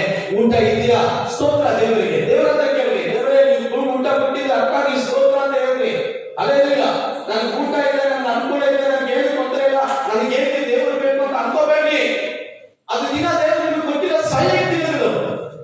ದಿನದಲ್ಲಿ ದೇವರನ್ನ ಹಾಕಿಕೊಂಡ್ರಿ, ದೇವ್ರನ್ನ ಹಾಕಿಕೊಂಡ್ರಿ, ದೇವ್ರನ್ನ ಬಿಡಬೇಡ್ರಿ, ದೇವ್ರು ಬಿಡ್ಬೇಕು. ಓದಿ ಆ ವಾಕ್ಯ 4. ಆದರೆ ಮೋಶೆ ಯೆಹೋವನಿಗೆ, ಸ್ವಾಮಿ, ನಾನು ಮೊದಲಿನಿಂದಲೂ ನೀನು ದಾಸನ ಸಂಗಡ ಮಾತಾಡಿದ ಮೇಲೆಯೂ ವಾಕ್ಚಾತುರ್ಯವಿಲ್ಲದವನು, ನನ್ನ ಮಾತು ನಾಲಿಗೆಯು ಮಂದವಾಗಿದೆ ಎಂದು ಹೇಳಲು ಯೆಹೋವನು ಅವನಿಗೆ, ಮನುಷ್ಯರಿಗೆ ಬಾಯಿ ಕೊಟ್ಟವರಾರು? ಒಬ್ಬನು ಮೂಕನಾಗಿ, ಮತ್ತೊಬ್ಬನು ಕಿವುಡನಾಗಿ, ಒಬ್ಬನು ಕಣ್ಣುಳ್ಳವನಾಗಿ, ಮತ್ತೊಬ್ಬನು ಕಣ್ಣಿಲ್ಲದವನಾಗಿ ಇರಬೇಕೆಂದು ನೇಮಿಸಿದವರಾರು? ಯೆಹೋವನಾಗಿರುವ ನಾನಲ್ಲವೇ? ಆಮೆನ್, ಹಲ್ಲೆಲೂಯಾ. ಇಲ್ಲಿ ಫಸ್ಟ್ ಹೇಳ್ತಾ ನನ್ನ ಬಲದಿಂದ ಇದು ನನ್ನ ಸಾಮರ್ಥ್ಯದಿಂದ ಆಗುತ್ತಂತ. ಈಗ ದೇವರು ಕರೆಯುವಾಗ ಹೇಳ್ತಾರೆ, ಸ್ವಾಮಿ ನನ್ನ ಕೈಗೆ ಫಸ್ಟ್ ಏನಂತದ, ನಾನು ಬಿಡಿಸ್ತೇನೆ, ನನ್ನಿಂದ ಆಗುತ್ತೆ, ನಾನ್ ಸೇವೆ ಮಾಡ್ತೀನಿ. ಕೆಲವು ಸಮಯ ನಾವೇನಂತೀವಿ, ಪಾಸ್ಟರ್ ತಗೊಳ್ಳಿ, ಪಾಸ್ಟರ್ ಆ ಗ್ರಾಮ ನಾನು ನೋಡ್ಕೊತೀನಿ, ಪಾಸ್ಟರ್ ಆ ಕುಟುಂಬ ನಾನು ನೋಡ್ಕೊತೀನಿ, ಪಾಸ್ಟರ್ ಈ ಸೇವೆ ನಾನು ನೋಡ್ಕೊತೀನಿ, ಪಾಸ್ಟರ್ ಅಂತೀವಿ. ದೇವರು ಹೇಳ್ತಾರೆ, ನಮ್ಮನ್ನು ಜೀವ ಮಾಡಕ್ಕೆ ಬಿಡೋದೇ ಇಲ್ಲ. ಈಗಾದವರು ನಾವೇನಾಗಬೇಕು, ಜೀವ ಆಗಬೇಕು. ಇವತ್ತು ನಿಮ್ಮ ಮನಸ್ಸಿನಲ್ಲಿ ನೀವು ಅನ್ಕೊಂಡಿದ್ರೆ, ನಾನು ಇದು ಮಾಡ್ತೀನಿ, ಹಿಂಗ್ ಮಾಡ್ತೀನಿ, ಹಂಗ್ ಮಾಡ್ತೀನಿ ಅನ್ಕೊಂಡಿದ್ರೆ, ದೇವರ ಹತ್ರ ಒಪ್ಪಿಸ್ಕೊಟ್ಬಿಡಿ. ಸ್ವಾಮಿ ತಪ್ಪಾಯಿತು, ನೀ ನನ್ನನ್ನು ಅಳಿಸಪ್ಪ, ನೀ ನನಗೆ ಉಪದೇಶಿಸು, ನೀ ನನಗೆ ಇದನ್ನು ಫಲಿಸುವಂತೆ ಮಾಡಪ್ಪ, ಇದು ಮಾಡಿ ಮುಗಿಸಕ್ಕೆ ಸಹಾಯ ಮಾಡಪ್ಪ ಅಂತ ಕೇಳಿ. ಆಮೇಲೆ ದೇವರ ಕಾರ್ಯ ಹೇಳ್ಬೇಕಾ, ಈಗನ ಜೀವ ಮಾಡ, ಈಗನ ಅವ್ರಿಗೆ ಗೊತ್ತು ಯಾರನ್ನ ಹೆಂಗ್ ಮಾಡ್ಬೇಕು ಗೊತ್ತು. ಇವತ್ತು ನಾವು ಹೀರೋ ತರ ಇದ್ರೆ ಜೀರೋ ಮಾಡೋದು ದೇವ್ರಿಗೆ ಗೊತ್ತು. ಹಲ್ಲೆಲೂಯಾ.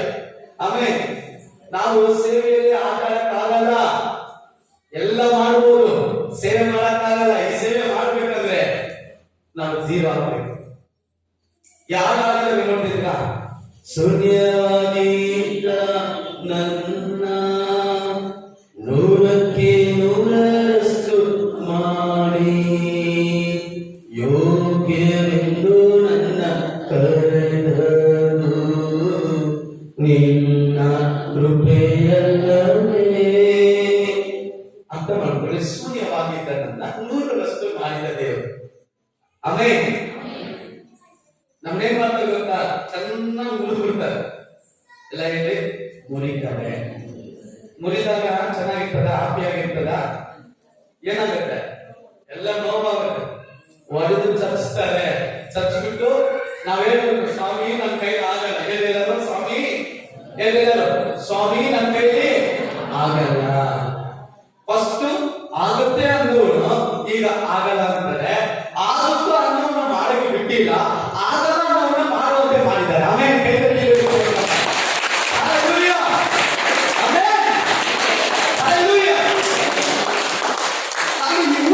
ವರ್ಷದಲ್ಲಿ ಬಂದಾಗ ಸುಮಾರು ಒಂದು 30-40 ಜನ ಲಕ್ಷ್ಮಮ್ಮ ಮನೆಯಲ್ಲಿ ಕೂಡ್ತಾರೆ. ಕೂಡ್ತಾರುವಾಗ ನಾನು ಅನ್ಕೊಂಡೆ, ಇನ್ಮೇಲೆ ಬಿಡ್ರಿ, ನಮ್ಗೆ ಯಾರು ತಲೆ ಮಾರಾಗಿಲ್ಲ, ಯಾರು ಹಿಡಿಯಕ್ಕಿಲ್ಲ, ನಾವು ಬಿಡ್ರಿ ಪಾಸ್ಟ್ ಮಾಡು. ನಾವ್ ಯಾರು ಫಸ್ಟ್ ಶೂ ಎಲ್ಲ ಹಾಕೋದು, ಇನ್ಸೆಟ್ ಎಲ್ಲ ಮಾಡಿ ಸ್ಟೈಲ್ ಆಗಿ ಬರ್ತಾ ಇದ್ದಾರೆ.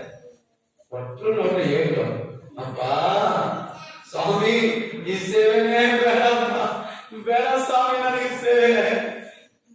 ಹಲ್ಲೆಲೂಯಾ. ಅವಾಗ ದೇವರು ಹೇಳಿದ್ರು, ನೀನ್ ಜನರನ್ನ ನಂಬಿದ್ರೆ ಈ ಸೇವೆ ಮಾಡಕ್ಕಾಗಲ್ಲ, ನೀನ್ ನನ್ನ ನಂಬಿದ್ರೆ ಈ ಸೇವೆ ನೀನು ಮಾಡ್ತೀಯ. ಕೈ ತಟ್ಟಿ ಕೈ ಜೋರಾಗಿ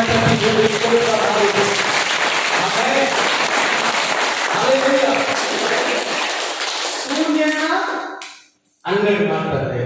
ಹಲ್ಲೆಲೂಯಾ. ಹೇಳಿ ಈ ಕಡೆ, ನಾನು ಶೂನ್ಯ, ನಾನು ಸೊನ್ನೆ, ನಾನು ಜೀರೋ, ಅವ್ರು ಒಂದು. ಹೇಳಿ ಅವ್ರು ಒಂದು 0 ಸೇರಿದ್ರೆ ಎಷ್ಟಾಯ್ತು? ಇನ್ನೊಂದು 0 ಸೇರಿದ್ರೆ, ಇನ್ನೊಂದು 0 ಸೇರಿದ್ರೆ, ಇನ್ನೊಂದು 0, ಇನ್ನೊಂದು 0, ಇನ್ನೊಂದು 0, ಎಷ್ಟು 0 ಬೇಕಾದ್ರೆ ಹಾಕೊಳ್ಳಿ. ಹಲ್ಲೆಲೂಯಾ. ಆದ್ರೆ ಈ ಎಲ್ಲಾ 0ಗೆ ಯಾವುದು ಗೊತ್ತಾ ಮುಖ್ಯವಾದದ್ದು?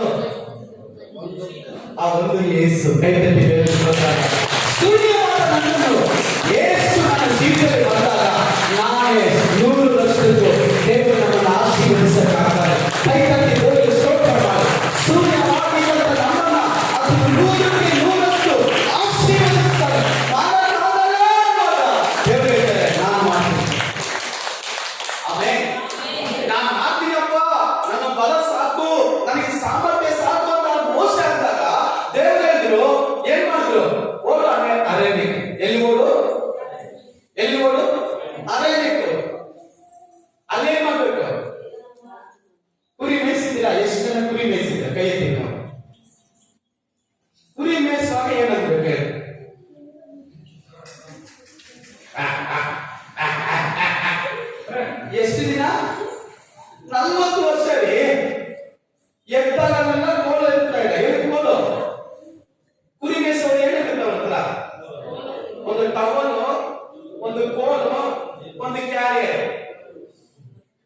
ಕ್ಯಾರೆಟ್ ಅಂದ್ರೆ ಏನು? ಲೈಕ್ ಹೌದೇ ಇಲ್ವಾ? ಈಗ ತೆಗೆದುಕೊಂಡು ಹೋಗ್ತಾ ಇರ್ತಾರೆ. ಇವರು ಯಾರ ಹತ್ರ ಮಾತಾಡ್ತಾರೆ? ಜನರು ಸಿಗ್ತಾರ ಕುರಿ ಮೇಯಿಸೋ ಜಾಗದಲ್ಲಿ? ಇಲ್ಲ ಅಂದ್ರೆ ಪರವಾಗಿಲ್ಲ, ಆ ಸಮಯದಲ್ಲಿ ಅರಣ್ಯಕ್ಕೆ ಹೋಗ್ಬೇಕು. ಗೊತ್ತಿಲ್ಲ ಬರೋದು ಎಷ್ಟು ದಿನ ಅಂತ ಗೊತ್ತಿಲ್ಲ, ಅಲ್ಲೇ ಇರಬೇಕು. Alleluia, alleluia.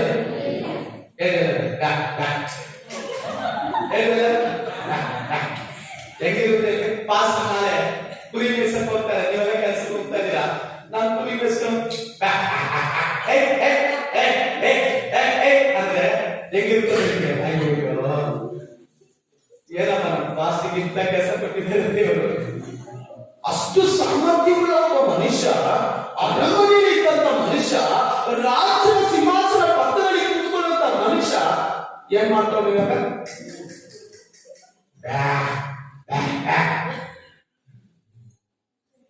40 ವರ್ಷ.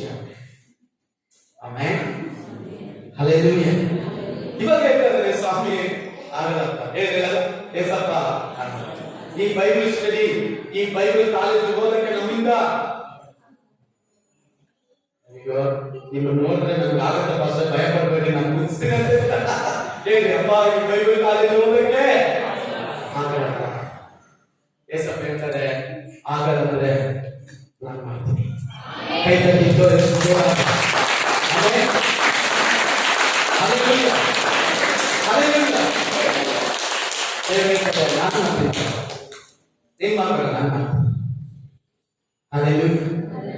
ನಾವು ರೇಟಿಂಗ್ ಹಾಕಿ ನೋಡೋಣ. ದೇವರು ಏನ್ ಮಾಡ್ತಾರೆ? ಇಂಥ ಒಂದು ಪರಿಸ್ಥಿತಿಯಲ್ಲಿ ಏನಾಗುತ್ತೆ? ಸೈಲೆಂಟ್ ಮೊದಲು ದೇವರು ನಮಗೆ ಇರುವಂತ ಈ ಕಾಲ, ಆಮೇಲೆ ಸೈಲೆಂಟ್ ಆ ಸಮಯದಲ್ಲಿ ನಾವು ದೇವರಲ್ಲಿ ಸಿದ್ಧವಾಗಬೇಕು, ಬಲಗೊಳ್ಳಬೇಕು, ಪ್ರಾರ್ಥಿಸಬೇಕು, ವಾಕ್ಯಗಳನ್ನು ಅಂದ್ರೆ ವಾಕ್ಯಗಳು ಓದಬೇಕು, ವಾಕ್ಯಗಳನ್ನು ಪಡ್ಕೋಬೇಕು. ಇದು ಸೈಲೆಂಟ್ ದಿನಗಳು. ಅಲ್ಲೆಲ್ಲ ಈ ಕೊರೋನಾ ದಿನದಲ್ಲಿ ನಾವೇನ್ ಮಾಡಬೇಕು? ಸೈಲೆಂಟ್. ದೇವರು ಆಮೇಲೆ ಕಾರ್ಯಗಳನ್ನು, ಆಮೇಲೆ ಸ್ತೋತ್ರ ಸುಮ್ಮನೆ ಇದ್ದಾರೆ, ನಮಗೆ ಉತ್ತರ ಕೊಡ್ತಾ ಇಲ್ಲ. ಪ್ರಾರ್ಥನೆ ಮಾಡ್ತಾರೆ, ಬೆಳಿಗ್ಗೆ ಪ್ರಾರ್ಥನೆ, ಮಧ್ಯಾಹ್ನ ಪ್ರಾರ್ಥನೆ, ರಾತ್ರಿ ಪ್ರಾರ್ಥನೆ. ದೇವರು ಸೈಲೆಂಟ್ ಆಗಿರ್ತಾರೆ.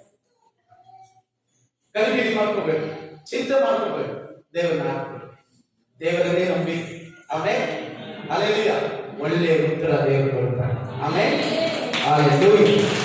ಪುಸ್ತಕ 14ನೇ ಅಧ್ಯಾಯ 6-7 ವಾಕ್ಯ ಓದಿ. ಅಲ್ಲಿ 40 ವರ್ಷ ಆ ಸೈಲೆಂಟ್ ದಿನಗಳಲ್ಲಿ ಒಂದು 20 ಮಹಾಪುರುಷರನ್ನು ದೇವರು ಎಬ್ಬಿಸೋದು ನೋಡಿ. ಸೈಲೆಂಟ್ ಇರೋದು ಸುಮ್ಮನೆ ಇಲ್ಲ, ದೇವರು ಒಂದು ಒಳ್ಳೆ ಕಾರ್ಯಕ್ಕೆ ಹೇಳಿ ಪಕ್ಕದಲ್ಲಿ ಇರೋದನ್ನ ಸೈಲೆಂಟ್ ಆಗಿರೋದು ಸುಮ್ಮನೆ ಇಲ್ಲ, ದೇವರು ಒಂದು ದೊಡ್ಡ ಕಾರ್ಯ ಮಾಡ್ತಾರೆ. ಆಮೇಲೆ ಅಲ್ಲಿ ಒಂದು ದೊಡ್ಡ ಕಾರ್ಯ ಮಾಡೇ ಮಾಡ್ತಾರೆ. ಅಲ್ಲೆಲೂಯಾ. ಯೆಹೋಶುವ ಪುಸ್ತಕ 14:6-7 ವಾಕ್ಯ ಓದಿ. ಯೆಹೋಶುವನು ಗಿಲ್ಗಾಲಿನಲ್ಲಿದ್ದಾಗ ಯೆಹೂದ ಕುಲದವರು ಅವನ ಬಳಿಗೆ ಬಂದರು. ಅವರಲ್ಲಿ ಕೆನಿಜ್ಜೀಯನು ಯೆಫುನ್ನೆಯ ಮಗನೂ ಆದ ಕಾಲೇಬನು ಅವನಿಗೆ, ಯೆಹೋವನು ಕಾದೇಶ್ ಬರ್ನೇಯದಲ್ಲಿ ನಮ್ಮಿಬ್ಬರ ವಿಷಯವಾಗಿ ದೇವರ ಮನುಷ್ಯನಾದ ಮೋಶೆಗೆ ಹೇಳಿದ್ದು ನಿನಗೆ ಗೊತ್ತಿರುವುದಷ್ಟೇ. ಯೆಹೋವನ ಸೇವಕನಾದ ಮೋಶೆಯು ಈ ದೇಶವನ್ನು ಸಂಚರಿಸಿ ನೋಡುವುದಕ್ಕೋಸ್ಕರ ಕಾದೇಶ್ ಬರ್ನೇಯದಿಂದ ನನ್ನನ್ನು ಕಳುಹಿಸಿದಾಗ ನನಗೆ 40 ವರ್ಷವಾಗಿತ್ತು. ಎಷ್ಟು ವರ್ಷ? 4 ವರ್ಷ ಅಲ್ಲ, 40 ವರ್ಷ.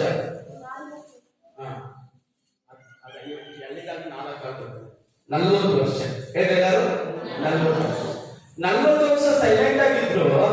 ಈ 40 ವರ್ಷ ಸೈಲೆಂಟ್ ಆಗಿ ಇದ್ದಾಗ ಏನ್ ಮಾಡ್ತಾರೆ ದೇವರು? ಆಮೇಲೆ ಯುದ್ಧ ಸೈನಿಕರನ್ನ ನಕ್ಕಿಸಿದ್ರು. 20 ವರ್ಷ ಮೇಲೆ ಇರುವುದನ್ನು ನಕ್ಕಿಸಿದ್ರು, 20 ವರ್ಷ ಒಳಗಡೆ ಇರುವುದನ್ನು ನಕ್ಕಿಸಿದ್ರು.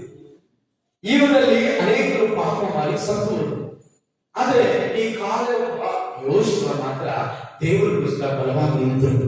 ಆಮೇಲೆ ಮೋಶೆ ಆಮೇಲೆ ಆ ದೇಶವನ್ನು ಸಂಚರಿಸಿ ನೋಡುವರು ಕಲಿಸುವಾಗ 12 ಜನ ಕಲಿಸಿದ್ರು. ಎಷ್ಟು ಜನ ಕಲಿಸಿದ್ರು?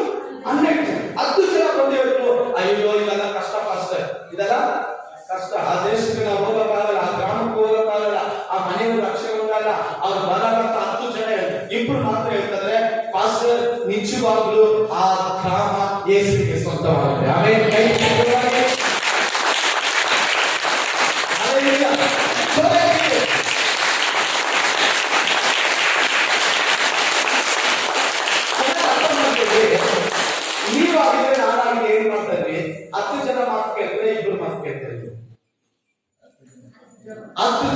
ವಾಕ್ಯ ಹೇಳೋದು ನಮಗೆ ಅದು ಅನುಭವ. ಇಬ್ಬರು ಏನ್ ಹೇಳ್ತಾರೆ ಬಿಡಿ, 10 ಜನ ಏನಂತಾರೆ ಅದಕ್ಕೆ, ಅದು ದೇವರ ದೃಷ್ಟಿಯಲ್ಲಿ ಅದು ಉಂಟ. ಆಮೇಲೆ ಎಲ್ಲ ಕಡೆ ನೋಡಿ, ಎಲ್ಲಿ ಹೆಚ್ಚಿದಾರೋ ಅಲ್ಲಿ ಸೋಲು, ಎಲ್ಲಿ ಕಡಿಮೆ ಇದ್ದಾರೋ ಅಲ್ಲಿ ಜಯ. ಆಮೇಲೆ ಎಲ್ಲಿ ಬಲ ಇದ್ದಾರೋ ಅಲ್ಲಿ ಬಲಿಷ್ಠ, ಅದೇ ಎಲ್ಲಿ ಬಲಿಷ್ಠ ಇದ್ದಾರೋ ಅಲ್ಲಿ ಬಲಹೀನ. ದಾವೀದನಿಗೆ ವಿರೋಧವಾಗಿ ಗೋಲಿಯಾತ್ ನಿಂತಿದ್ದ ನಾವು ಯಾರು? 6 ಮೊಳ ಆಗ್ತದೆ. 6 ಮೊಳದ 9 ಮೊಳೆ, ಎಷ್ಟು? 9 ಅಡಿ. ಇವನಿಗೆ 4 6 ಅಡಿ. ನಾನು ಅನ್ಕೊಂತೀನಿ 4-5 ಅಡಿ, ನಾನು ತರ ಇಟ್ಕೊಂತೀನಿ. 9 ಅಡಿ ಇರುವ ಮನುಷ್ಯ ಹೆಂಗೆ, 5 ಅಡಿ ಇರುವಂತ ಮನುಷ್ಯ ಹೆಂಗೆ? ಬೈಬಲ್ ಹೇಳ್ತಾರೆ ಅವನು 6 ಬೆರಳಂತೆ. ಅವ್ನು ನೋಡುವಾಗ ಹೆಂಗಿರ್ತಾನೆ, ಯುದ್ಧಸ್ಥೂರನು, ಎಲ್ಲ ಕವಚಗಳನ್ನು, ಶಿವಿಗಳನ್ನು, ಆಮೇಲೆ ಕಿರೀಟವನ್ನು ಇಟ್ಕೊಂಡು ನಿಂತಿದ್ದಾನೆ.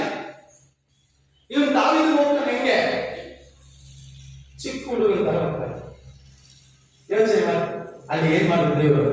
ಜಯ ಕೊಟ್ಟರು. ಎಲ್ಲಿ? ಅವನು ಮೂಲಕವಾಗಿಲ್ಲ, ಈ ಚಿಕ್ಕ ಹುಡುಗನ ಮೂಲಕವಾಗಿ. ಕೈ ತಟ್ಟಿ ಹೇಳ್ತಾರೆ. ಈ 40 ವರ್ಷದಲ್ಲಿ ದೇವರು ಸಿದ್ಧಪಡಿಸಿದ ಯಾರಂದ್ರೆ ಈ ಕಾಲೇಬ ಯೋಶುವನ ಸಿದ್ಧಪಡಿಸ್ತಾರೆ. ಆಮೇಲೆ ಈ ಸೈಲೆಂಟ್ ದಿನಗಳಲ್ಲಿ ಕೂಡ ಒಳ್ಳೆ ಕಾರ್ಯದಲ್ಲಿ ದೇವರು ಮಾತಾಡ್ತಾರೆ. ನಮ್ಗೆ ಗೊತ್ತಿರ, ಯಾಕೋಬನು ಯೋಸೇಫನ ತುಂಬಾ ಪ್ರೀತಿ ಮಾಡ್ತಾನೆ. ಯಾಕೋಬನು ಯೋಸೇಫನ ತುಂಬಾ ಪ್ರೀತಿ ಮಾಡ್ತಾ ಇದ್ದ. ಆದ್ರೆ ಆ ಯೋಸೇಫನ ಸಹೋದರ ಏನ್ ಮಾಡಿದ್ರು, ಅವನು ಕೊಂದು ಬಿಟ್ಟಿನಿ ಅಂದ್ಬಿಟ್ಟು ಅವ್ರ ಅಪ್ಪಗೆ ಆ ಬಟ್ಟೆ ಎತ್ಕೊಂಡು ಕೊಟ್ರು. ಯಾಕೋಬ ಅನ್ಕೊಂಡ ಯೋಸೇಫನ ಅಷ್ಟೇ ಮುಗಿತು, ಯೋಸೇಫನ ಜೀವಿತ ಚರಿತ್ರೆ ಅಷ್ಟೇ ಮುಗಿತು. ಆದ್ರೆ ಆ ಸೈಲೆಂಟ್ ದಿನಗಳು ಸುಮಾರು ಒಂದು 25 ವರ್ಷ ಅಥವಾ 17 ವರ್ಷಕ್ಕಿಂತ ಹೆಚ್ಚು ವರ್ಷಗಳು. ಇದರ ಮಧ್ಯದಲ್ಲಿ ಯಾಕೋಬನ ಜೀವಿತದಲ್ಲಿ ಯಾವ ಮಾತುಕತೆ ಇಲ್ಲ. ಅವನು ಹೇಳ್ತಾನೆ, ನಾನು ಸತ್ರ ಚೆನ್ನಾಗಿರ್ತದೆ, ನನ್ನ ಯೋಸೇಫನ ನಾನು ಬಿಟ್ಟು ಹೋಗ್ತಲ್ವಾ, ಗೋಳಾಡ್ತಾನೆ.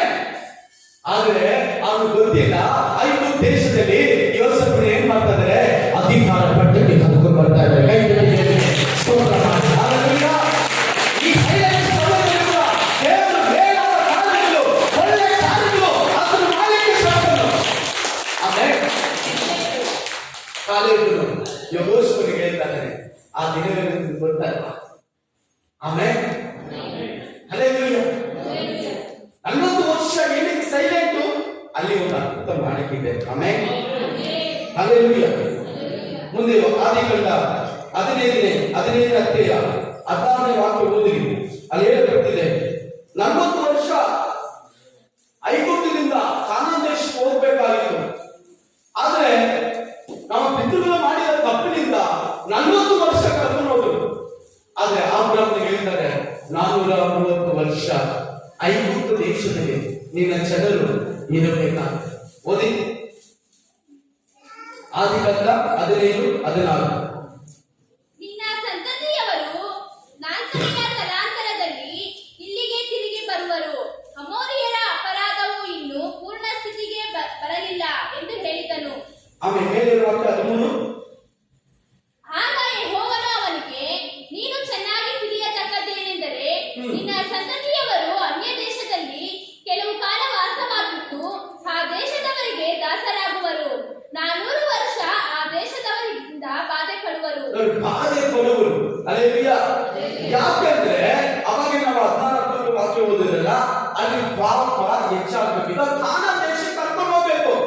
ಯಾಕೆ 40 ದಿನಕ್ಕೆ ಹೋಗ್ಬೇಕಾದ ಕಾನಾನ್ ದೇಶ 40 ವರ್ಷ ದೇವರು ನಡೆಸ್ಕೊಂಡು ಹೋಗ್ತಾರೆ. ಐಗುಪ್ತದಲ್ಲಿ ಇರ್ತಾರೆ, ನಾವು ವಾಗ್ದಾನ ಮಾಡ್ತೀನಿ, ನಿಮ್ಮನ್ನ ಕರ್ಕೊಂಡು ಹೋಗ್ತೀನಿ ಅಂತ ದೇವರು ಹೇಳಿದ್ರು. ಅವರು ಕರ್ಕೊಂಡು ಹೋಗ್ಲಿಕ್ಕೆ ಅವರು ಸಿದ್ಧಪಡಿಸ್ತಾ ಇದ್ದಾರೆ. ಬೈಬಲ್ ಹೇಳ್ತದೆ, ಅಮೋರಿಯರ ಪಾಪ ಹೆಚ್ಚಾಗಲಿ. ಕೆಲವು ಜನರನ್ನ ದೇವರು ಬಿಟ್ಬಿಟ್ಟಿರ್ತಾರೆ, ಅವ್ರ ಪಾಪ ಮಾಡ್ತಾ ಇರ್ತಾರೆ, ನನಗೆ ಏನಾಗ್ತಾ ಇಲ್ಲ, ನನಗೆ ದೇವರ ವಾಕ್ಯ ಹೇಳ್ತಾರೆ, ಅವ್ರ ಪಾಪ ಏನಾಗ್ಲಿ ಹೆಚ್ಚಾಗ್ಲಿ. ಒಂದೇ ಸರಿ ಕತೆ ಮುಗಿತಾರೆ. ಅದರಿಂದ ಪ್ರಿಯ ದೇವಚಂದ್ರ ಎಚ್ಚರವಾಗಿದೆ. ಪಾಪಕ್ಕೆ ಕೈ ಹಾಕುವವನು ಶಾಪಕ್ಕೆ ಒಳಗಾಗಿದೆ. ಪಾಪ ಮಾಡಿದವನು ಸತ್ಯ ಸಾಯ್ತಾನೆ. ಬೈಬಲ್ ಹೇಳ್ತಾರೆ, ಪಾಪ ಮಾಡಿದವನು ಸಂತೋಷವಾಗಿ ಇರಲಾರದವನು. ಅವನಿಗೆ ಆರೋಗ್ಯ ಇರಲ್ಲ, ಸಮಾಧಾನ ಇರಲ್ಲ, ಸಂತೋಷ ಇರಲ್ಲ. ಕೆಲವರು ನೋಡಿ ಸುಮ್ಮನೆ ಬರ್ತಾರೆ ಸಭೆಗೆ, ಸುಮ್ಮನೆ ಹೋಗ್ತಾರೆ. ಅವ್ರ ಜೀವಿತದಲ್ಲಿ ಏನು ಬದಲಾವಣೆ ಇಲ್ಲ, ಒಂದು ಮಾರ್ಪಾಟ ಇಲ್ಲ, ಒಂದು ಆಶೀರ್ವಾದ ಇಲ್ಲ, ಒಂದು ಸಮಾಧಾನ ಇಲ್ಲ, ಒಂದು ಸಂತೋಷ ಏನು ಸರಿ. ದೇವರಿಗೆ ಪಾಪ ವಿಚಾರ 40 ವರ್ಷಕ್ಕೆ ಹೋಗ್ಬೇಕಾದ ಇಸ್ರೇಲ್ ಜನರು, ಆಮೇಲೆ 40 ದಿನಕ್ಕೆ ಹೋಗ್ಬೇಕಾದವರು 40 ವರ್ಷ ಏನು ಕೇಳ್ಕೊಂಡು ಹೋದ್ರು. ಆ ಮತ್ತೊಂದು ವಾಕ್ಯ 15, 16. ನೀನಂತೂ ಸಮಾಧಾನದೊಡನೆ ಪಿತೃಗಳ ಬಳಿಗೆ ಸೇರುವೆ, ತುಂಬಾ ವೃದ್ಧನಾಗಿ ಉತ್ತರ ಕ್ರಿಯೆಯನ್ನು ಹೊಂದುವೆ. ನಿನ್ನ ಸಂತತಿಯವರು 4ನೆಯ ತಲಾಂತರದಲ್ಲಿ ಇಲ್ಲಿಗೆ ತಿರುಗಿ ಬರುವರು. ಅಮೋರಿಯರ ಅಪರಾಧವು ಇನ್ನು ಪೂರ್ಣ ಸ್ಥಿತಿಗೆ ಬರಲಿಲ್ಲ ಎಂದು ಹೇಳಿದನು. ಆಮೇಲೆ ಅಪರಾಧವು ಪೂರ್ಣ ಸ್ಥಿತಿಗೆ ಬಂದಿಲ್ಲ. ಹಲ್ಲೆಲೂಯಾ. ಆಮೇಲೆ ಪೂರ್ವ ಸ್ಥಿತಿಗೆ ಬಂದ್ರೆ ಏನಾಗುತ್ತೆ? ಕತೆ ಮುಗಿತದಂತ ಅರ್ಥ. ಅದರಿಂದ ಇವೆಲ್ಲ ಏನಾಗಬೇಕು? ಎಚ್ಚರವಾಗಿರ್ರಿ. ಮತ್ತೆ ಹೇಳ್ತಾರೆ, ಎಚ್ಚರವಾಗಿರ್ರಿ, ಎಚ್ಚರಿಕೆಯಿದೆ, ಎಚ್ಚರವಾಗಿರ್ರಿ. ಪಾಪಕ್ಕೆ ಒಳಗಾಗಬೇಡಿ, ಪಾಪ ಮಾಡಕ್ಕೆ ಹೋಗಬೇಡಿ. ಆಮೇಲೆ ದೇವರಿಗೆ ದ್ರೋಹಿಗಳಾಗಿ ಜೀವಿಸಬೇಡ್ರಿ, ದೇವರಿಗೆ ದ್ರೋಹಿಗಳಾಗಿ ಬಾಳಬೇಡ್ರಿ. ಎಚ್ಚರವಾಗಿ ನಿಮ್ಮ ಮಾತು ಕರೆಕ್ಟ್ ಆಗಿರಲಿ, ನಿಮ್ಮ ಕೈ ಶುದ್ಧವಾಗಿರಲಿ, ನಿಮ್ಮ ಮನಸ್ಸು ಶುದ್ಧವಾಗಿರಲಿ, ನಿಮ್ಮ ನಡೆ ನುಡಿಗಳು ಸಾಕ್ಷಿಯಾಗಿರಲಿ. ಸೈಲೆಂಟ್ ದಿನ ಇರ್ಬೋದು, ದೇವರ ಮಾತಾಡದೇ ಇರ್ಬೋದು, ದೇವರ ಅದ್ಭುತ ಮಾಡದೇ ಇರ್ಬೋದು, ಇದಕ್ಕೆ ಉತ್ತರ ಕೊಡದೇ ಇರ್ಬೋದು, ನೀವು ಶುದ್ಧರಾಗಿರಿ. ಆಮೇಲೆ ಶುದ್ಧರಾಗಿ ದೇವರ ವಾಕ್ಯದಲ್ಲಿ. ಆಮೇಲೆ ಆತನು ಮಾಡಿದ ಅದ್ಭುತಗಳನ್ನು, ದೇವರು ಮಾಡಿದ ಬಿಡುಗಡೆಗಳು ಆತನು ಹೇಳ್ತಾರೆ ನೋಡಿ. ವಿಮೋಚನಕಾಂಡ 2ನೇ ಅಧ್ಯಾಯ 24-25 ದೇವರು ಹೇಳ್ತಾರೆ, ನಾನು ನನ್ನ ಜನರ ಹೋರಾಟವನ್ನು ನಿಟ್ಟುಸಿರನು. ನಿಟ್ಟುಸಿ ಅಂದ್ರೆ ನಿಟ್ಟುಸಿ ಬೆಳೆದ್ರೆ ಎಲ್ಲ ಕಾಣಿಸುತ್ತ ಎಷ್ಟು? ನಿಟ್ಟುಸಿರು ಬಿಟ್ಟಿ ಕೆಲಸ ಮಾಡ್ತಾರೆ. ವೇದನೆ, ನೋವುಗಳು, ಹಾಡುಗಳು, ವೇದನೆಗಳು, ಹಿಂಸೆ, ಹೋರಾಟ, ಕಣ್ಣೀರು, ಅವರ ಜೀವನದಲ್ಲಿ ಎಲ್ಲ ಕಷ್ಟಗಳನ್ನು ನೋಡಿದ್ರು. ಆದರೆ ಅವರ ನಿಟ್ಟುಸಿರನ್ನು, ಅವರ ಹೋರಾಟವನ್ನು ದೇವರು ಕಂಡನು. ಓದ್ರಿ ಆ ವಾಕ್ಯ. ಈ ಮೇರೆಗೆ ಬಹಳ ದಿನಗಳು ಕಳೆದ ಮೇಲೆ ಐಗುಪ್ತ ದೇಶದ ಅರಸನು ಸತ್ತನು. ಇಸ್ರಾಯೇಲ್ಯರು ತಾವು ಮಾಡಬೇಕಾದ ಬಿಟ್ಟಿ ಕೆಲಸಕ್ಕಾಗಿ ನಿಟ್ಟುಸಿರು ಬಿಟ್ಟು ಗೋಳಾಡುತ್ತಾ ಇದ್ದರು. ಆ ಗೋಳು ದೇವರಿಗೆ ಮುಟ್ಟಿತು. ದೇವರು ಅವರ ನರಳಾಟವನ್ನು ಕೇಳಿ ತಾನು ಅಬ್ರಹಾಮ, ಈಸಾಕ, ಯಾಕೋಬರಿಗೆ ಮಾಡಿದ ವಾಗ್ದಾನವನ್ನು ನೆನಪಿಗೆ ತಂದುಕೊಂಡು ಹಲ್ಲೆಲೂಯಾ, ಹಲ್ಲೆಲೂಯಾ, ವಾಗ್ದಾನ ಮಾಡಿದನ್ನು ನೆನಪಿಗೆ ತಂದುಕೊಂಡು. ಯಾಕಂದ್ರೆ 40 ವರ್ಷ ಅವರ ಪ್ರಯಾಣ ಮಾಡಬೇಕಾಗುತ್ತೆ. ಯಾಕಂದ್ರೆ 40 ವರ್ಷದಲ್ಲಿ ಹೋಗಿದ್ರೆ ಎಷ್ಟೋ ಜನ ಸತ್ತು ಹೋಗ್ತಾ ಇದ್ರು. ಆಮೇಲೆ ದೇವರ ಯೋಚನೆ ನೆರವೇರ್ತಾ ಇರಲಿಲ್ಲ, ದೇವರ ಚಿತ್ತ ನೆರವೇರ್ತಾ ಇರಲಿಲ್ಲ, ದೇವರ ಸಂಕಲ್ಪ ನೆರವೇರ್ತಾ ಇರಲಿಲ್ಲ. ಯಾಕಂದ್ರೆ ಇವ್ರನ್ನ ಆರು ಚೇನು ಅಳಿಯುವಂತ ದೇಶಗಳು ಕಲಿಸಿದ ವಾಗ್ದಾನ ಮಾಡಿದ ದೇವರು. ಅಲ್ಲಿ ಅಮೋರಿಯರು, ವಿಭೀರಿತರು, ಅನೇಕ ಜನಾಂಗಗಳಿದ್ದಾರೆ. ಆ ಜನಾಂಗಗಳನ್ನ ಓಡಿಸಿ ಇವ್ರನ್ನ ತಗೊಂಡೋಗಿ ಇಕ್ಕಿದ್ರೆ ನೋಡಿದವರೆಲ್ಲ ಏನಂತಾರೆ? ಎಂತ ಅನ್ಯಾಯವಾದ ದೇವರು. ಒಬ್ಬರ ಆಸ್ತಿ ಮಟ್ಟಿಗೆ ಇನ್ನೊಬ್ರು ಕೊಡ್ತಾರೆ ಅಂತ. ಯಾಕೆ ದೇವರು ಕಾಯ್ತಾ ಇದ್ರು? ಅವರ ಪಾಪ ಹೆಚ್ಚಾದರೆ ನೋಡೋರು ಹೇಳ್ಬೇಕು, ಇವರು ದಂಡನೆಗೆ ಪಾತ್ರರು, ಇವರು ಪಾಪ ಮಾಡಿದಕ್ಕೆ ಇವ್ರಿಗೆ ಶಿಕ್ಷೆ ಆಗಬೇಕು. ಕೆಲವರೆಲ್ಲ ಕೆಲವರು ಹೇಳ್ತಾರೆ, ನೋಡಿ ಅವ್ನು ಮಾಡಿದಕ್ಕೆ ಅದಕ್ಕೆ ಅವ್ನು ಅನುಭವಿಸ್ತಾರೆ. ಹೇಳ್ತಾರಲ್ಲ ದೊಡ್ಡವರು, ಅವ್ನು ಮಾಡ್ದ ಅದಕ್ಕೆ ಅನುಭವಿಸ್ತಾರೆ. ಅವ್ನು ಏನ್ ತಪ್ಪ ಅಂತ ಅನುಭವಿಸ್ತಾನೆ. ಏನ್ ಮಾಡಕ್ಕಾಗಲ್ಲ. ಅವತ್ತೇ ಅವನು ತಿದ್ದುಕೊಂಡಿದ್ರೆ, ಅವನು ಅವತ್ತೇ ರೆಡಿ ಆಗಿದ್ರೆ ಅವನು ಅದನ್ನ ಅನುಭವಿಸ್ತಾ ಇದ್ದೀನ. ನಮ್ಮ ಮಾತನ್ನು ಕೇಳಿದ್ರೆ ಅನುಭವಿಸ್ತಾ ಇದ್ದೀನ, ಮಾತಿನ ಪ್ರಕಾರ ನಡೆದಿದ್ರೆ ಅನುಭವಿಸ್ತಾ ಇದ್ದ. ಅವತ್ತು ಯಾರು ಮಾತು ಕೇಳಿದ್ರೆ ಹಲ್ಲೆಲೂಯಾ. ಸೈಲೆಂಟ್ ಸಮಯದಲ್ಲಿ ಕೂಡ ನಮ್ಮ ದೇವರು ಉನ್ನತವಾದ ಕಾರ್ಯ ಮಾಡ್ತಾರೆ. Amen, hallelujah, hallelujah. ಕೊನೆಯದಾಗಿ ಒಂದು 3 ಕಾರ್ಯ ಸ್ವಲ್ಪ ನಾನು ಹೇಳಿ ಮುಗಿಸ್ತೇನೆ. ದೇವರು ನಮಗೆ ಮಾಡುವಂತಹ ಕಾರ್ಯಗಳು, ಕೆಲವು ಕಾರ್ಯವನ್ನು ಹೇಳಿ ಮುಗಿಸ್ತೇನೆ. ಅಪೊಸ್ತಲರ ಕೃತ್ಯ 7:35 ನೋಡ್ತೀವಿ.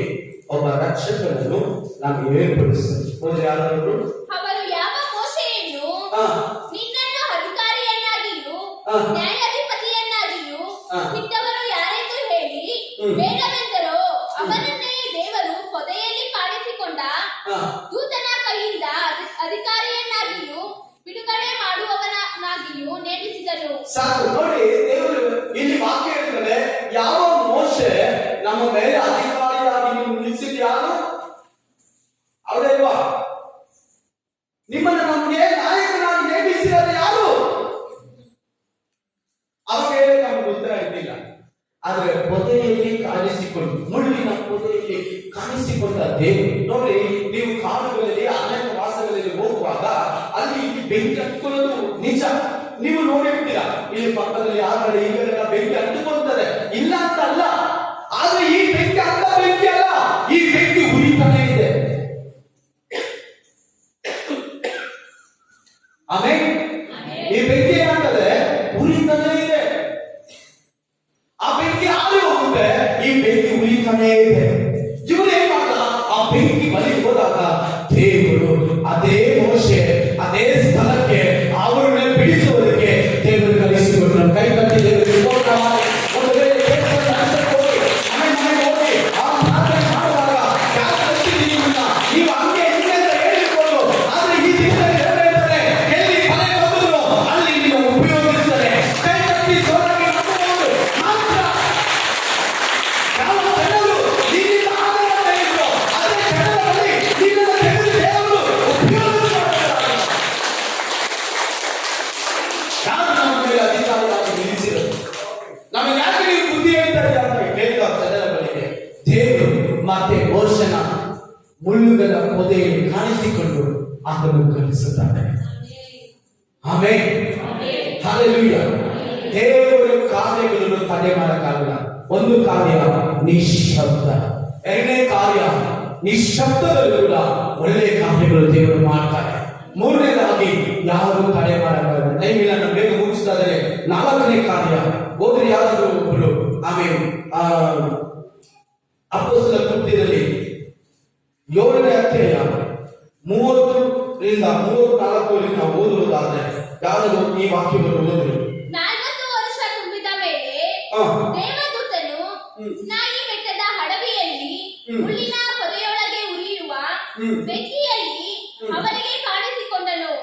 ಮೋಶೆಯು ಅದನ್ನು ಕಂಡು ಆ ನೋಟಕ್ಕೆ ಆಶ್ಚರ್ಯಪಟ್ಟು ಚೆನ್ನಾಗಿ ನೋಡಬೇಕೆಂದು ಹತ್ತಿರ ಬರಲು, ನಾನು ನಿನ್ನ ಪಿತೃಗಳ ದೇವರು, ಅಬ್ರಹಾಮ, ಇಸಾಕ, ಯಾಕೋಬರ ದೇವರು ಎಂದು ಕರ್ತನ ಶಬ್ದ ಉಂಟಾಯಿತು. ಆಗ ಮೋಶೆಯು ನಡುಗುತ್ತಾ ಸ್ಥಿರವಾಗಿ ನೋಡುವುದಕ್ಕೆ ಧೈರ್ಯವಿಲ್ಲದವನಾದನು. ಮತ್ತು ಕರ್ತನು ಅವನಿಗೆ, ನಿನ್ನ ಕಾಲಿನ ಕೆರಗಳನ್ನು ತೆಗೆ, ನೀನು ನಿಂತಿರುವ ಸ್ಥಳವು ಪರಿಶುದ್ಧ ಭೂಮಿ. ಐಗುಪ್ತ ದೇಶದಲ್ಲಿರುವ ನನ್ನ ಜನರ ದುರವಸ್ಥೆಯನ್ನು ನೋಡಿದ್ದೇನೆ. ಅವರ ಮೊರೆಯನ್ನು ಕೇಳಿ ಅವರನ್ನು ಬಿಡಿಸುವುದಕ್ಕೆ ಇಳಿದು ಬಂದಿದ್ದೇನೆ. ಅವರನ್ನು ಬಿಡಿಸುವುದಕ್ಕೆ ಇಳಿದು ಬಂದಿದ್ದಾನೆ. Amen, hallelujah. ಇವತ್ತು ನಮ್ಮನ್ನೆಲ್ಲ ಯಾರು ದೇವರು ರಕ್ಷಿಸಿದ್ದಾರೆ ಅಂತ ಯೋಚನೆ, ನಮ್ಮನ್ನೆಲ್ಲ ಇವತ್ತು ರಕ್ಷಿಸಿದ್ದಾರೆ ಯೇಸು ಸ್ವಾಮಿ. ಹೌದಲ್ವಾ? ಎಷ್ಟು ಜನ ರಕ್ಷಣೆ ಹೊಂದಿದ್ದೀರಾ? ಕೈ ಎತ್ತಿ ತೋರಿಸಿ. ಅಲ್ರಿ, ರಕ್ಷಣೆ ಹೊಂದಿದವರೆಲ್ಲ ಕೈ ಎತ್ತಿ ತೋರಿಸಿ ಅಂದ್ರೆ ಏನಿದೆ ರಕ್ಷಣೆ ಹೊಂದಿದ್ದೀವಿ? ದೇವರು ಹೇಳ್ತಾರೆ, ಅವರನ್ನು ಬಿಡಿಸುವುದಕ್ಕೋಸ್ಕರ ಇಳಿದು ಬಂದಿದೆ. ನಮ್ಮನ್ನು ರಕ್ಷಿಸಿದ ಏನಕ್ಕೆ? 5,000 ಆತ್ಮ, 5 ಸಭೆ, 5 ಆರಾಧನೆ, 5 ವರ್ಷದಲ್ಲಿ ಎವರು ಸೇರಿಸಿದ್ರೆ ಅಂತ ಅಲ್ಲ ಸರ್, ಎವರು ಸೇರಿಸಿದ್ರೆ ದೇವರು ಹೇಳ್ತಾರೆ, ನಾನು ಅವರ ದುರವಸ್ಥೆಯಿಂದ ಬಿಡಿಸುವುದಕ್ಕಾಗಿ ಇಳಿದು ಬಂದಿದೆ. ಮೋಶೆ ಹೇಳಬೇಕಂದ್ರೆ ಅವರ ಹೋರಾಟಗಳನ್ನು, ಅವರ ಹಿಂದುಳಿಸಿಯನ್ನು, ಅವರ ಇರುವಂತಹ ಬಾಧೆಗಳನ್ನು ಕಂಡಿದ್ದೇನೆ. ಅವರ ಬಿಡಿಸಬೇಕಂತ ಇಳಿದು ಬಂದಿದೆ. ಯಾರು ಬಂದಿದ್ದಾರೆ? ಮೋಶೆ. ಪ್ರಿಯ ದೇವರ ಮಕ್ಕಳೇ, ಇವತ್ತು ನಿನ್ನ ಬಳಿಗೆ ದೇವರು ಇಳಿದು ಬಂದಿದ್ದಾನೆ. ಆಮೇಲೆ ಅನೇಕ ಜನರ ಬಿಡಿಸುವುದಕ್ಕೆ, ಅನೇಕ ಜನರ ರಕ್ಷಣೆಯನ್ನು ನಡೆಸುತ್ತಾರೆ, ಅನೇಕ ಜನರ ದೀಕ್ಷೆಗಳನ್ನು ನಡೆಸುತ್ತಾರೆ, ಅನೇಕ ಗ್ರಾಮಗಳು, ಅನೇಕ ಪಟ್ಟಣಗಳು, ಜಿಲ್ಲೆಗಳು, ತಾಲೂಕುಗಳು ಯೇಸುವಿನ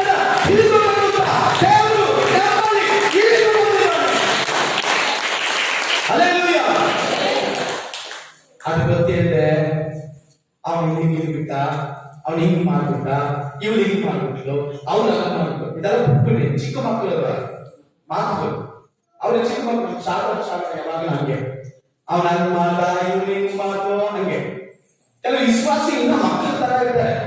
ಅವ್ರಿಗೇನ ಹೇಳ್ತಾರೆ ಜೋರಾಗಿ ಆಡ್ಬಿಡಿ ಮಾಡಿ ಕೊಟ್ಟಿಲ್ಲ ಅಷ್ಟೇ. ಆದ್ರೆ ಅವ್ರ ಮಕ್ಕಳ ಕಳೆ ನಾನು ಬಂದ್ರೆ ಆ ಸಿಸ್ಟರ್ ತರ ನಾನು ನೋಡ್ತಾರೆ, ಕಣ್ಣೀರೇ ನೋಡೋದು. ಆ ಬದಲು ಅದು ಒಂಥರ ಕೆಳಗಡೆ ಮೇಲೆ ಎಲ್ಲರೂ ಕೆಳಗಡೆ ಮೇಲೆ ನೋಡೋದು. ನಾ ಕಣ್ಣು ಮುಚ್ಕೊಬಿಡ್ಬೇಕಾ ನೀವು ಬಂದ್ರೆ? ಇದೆಲ್ಲ ಬಿಟ್ಬಿಡ್ರಿ. ಅವ್ರು ಸೇರಿಲ್ಲ, ಇವ್ರು ಸೇರಿಲ್ಲ, ಇವ್ರು ಸೇರಿಲ್ಲ, ಅವ್ರು ಯಾಕೆ ಬಂದಿಲ್ಲ, ಇವ್ರು ಯಾಕೆ ಯಾರು ಬಂದ್ರೆ ನಿಮಗೆ ಯಾಕೆ ನೀವು ದೇವರ ಪ್ರಾರ್ಥಿಸು, ಬಂದಿಲ್ಲ ಅವ್ರಿಗೋಸ್ಕರ ವಿಜ್ಞಾಪಿಸು. ಅವ್ರು ಸರಿಲ್ವಾ ದೇವರ ಸ್ವಾಮಿ ಅವ್ರನ್ನ ಸರಿಪಡಿಸು. ದೇವ್ರು ಸರಿಪಡಿಸು, ದೇವ್ರು ಸರಿಪಡಿಸು. ಅಲ್ಲೇ ಅವಾಗ ನೀನ್ ಸರಿಪಡಿಸ್ತೀಯ, ನೀವು ಸರಿಪಡಿಸ್ತೀರ, ನಾನು ಸರಿಪಡಿಸ್ ನನ್ನನ್ನೇ ನಾನು ಸರಿಪಡಿಸಕ್ಕಾಗಲ್ಲ, ನನ್ನ ಕುಟುಂಬ ನಾನೇ ಸರಿಪಡಿಸಕ್ಕಾಗಲ್ಲ. ಅದನ್ನ ನನ್ನ ದೇವರು ಮಾಡುತ್ತಾನೆ, ನನ್ನ ದೇವರು ಮಾಡುತ್ತಾನೆ. ಆ ದೇವರು ಮಾತ್ರದಲ್ಲಿ ದೇವರು ಅವರನ್ನ ಬಿಡಿಸುವುದಕ್ಕೋಸ್ಕರ ಇಳಿದು ಬಂದಿದ್ದಾನೆ. ಯಾರನ್ನು ಬಿಡಿಸುವುದಕ್ಕೋಸ್ಕರ ಹೇಳಿ ದೇವ ಮಕ್ಕಳೇ, ಯಾರು ನಮ್ಮನ್ನ ಮತ್ತಿಂದ ನಮ್ಮನ್ನು ಬಿಡಿಸ್ಬೇಕಾ? ಆಮೇಲೆ ಬಿಡಿಸಿದಾರಲ್ಲ ಚರ್ಚಲ್ಲಿ, ಇನ್ನ ಎಷ್ಟು ಬಿಡಿಸ್ಬೇಕು? ಹೇಳಿ, ನಮ್ಮನ್ನು ಬಿಡಿಸ್ಬಿಟ್ಟಿದ್ದಾರೆ, ಮೋಕ್ಷ ಬಿಡಿಸ್ಬಿಟ್ಟಿದ್ದಾರೆ. ಎಲ್ಲಿಂದ? ಐಗುಪ್ತದಿಂದ ಬಿಡಿಸಿ ಕರ್ಕೊಂಡ್ಬಂದ ಅರಣ್ಯ ಹಾಕಿ ಚೆನ್ನಾಗಿ ಹೊಡೆದ್ರು, ಚಚ್ಚಿ ಕೂತಿಸಿ, ಸ್ವಾಮಿ ನಾನಿಲ್ಲಪ್ಪ, ಫಸ್ಟ್ ನಾನೇ ಇಲ್ಲ, ಇವಾಗ ನಾನಿಲ್ಲಪ್ಪ ಅಂತಾನೆ. ನೀವೇ ಬೇಕಂತ ಆಮೇಲೆ ಅದಕ್ಕೇನು ಬೇಕು? ಸಂಕಟ ಸೇರಿಸಿದೆ, ಕೂರಕ್ ಸಾರು ಸೇರಿಸಿ ತಿನ್ನಕ ಓಡ್ ಮಾಡ್ರಿ. ತಿಂತೀರಾ? ತಿನ್ನಾರ? ಕೇಳ ತಪ್ಪಲ್ಲ. ಪ್ರೇಯರ್ ಸೇರಿಸ್ತಾರ, ಬೈಬಲ್ ಓದಿದ್ರ, ದೇವ್ರ ಮಾತು ಅದಕ್ಕೆ ಹೇಳಿ. ತಿನ್ನಾರ? ತಿನ್ನದ ಪತ್ರಿಕ ಇಲ್ಲಿ ಸಂಶಯ ಅದು ಯಾವ್ದು ಹೇಳ್ತಾರಲ್ಲ, ನೀ ಯಾವ ಏನ್ ಸೇರಿಸೋದೆ? ನೀ ಯಾವ ಹೇಳಿ, ನೀ ಯಾವ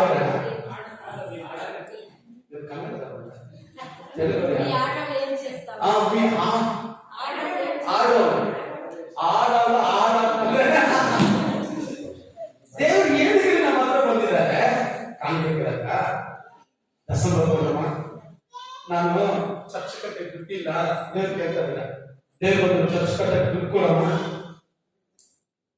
ಹಾಸ್ಟೆಲ್ ಕಟ್ಟೆ ದುಡ್ಡು ಕೊಡಮ್ಮ.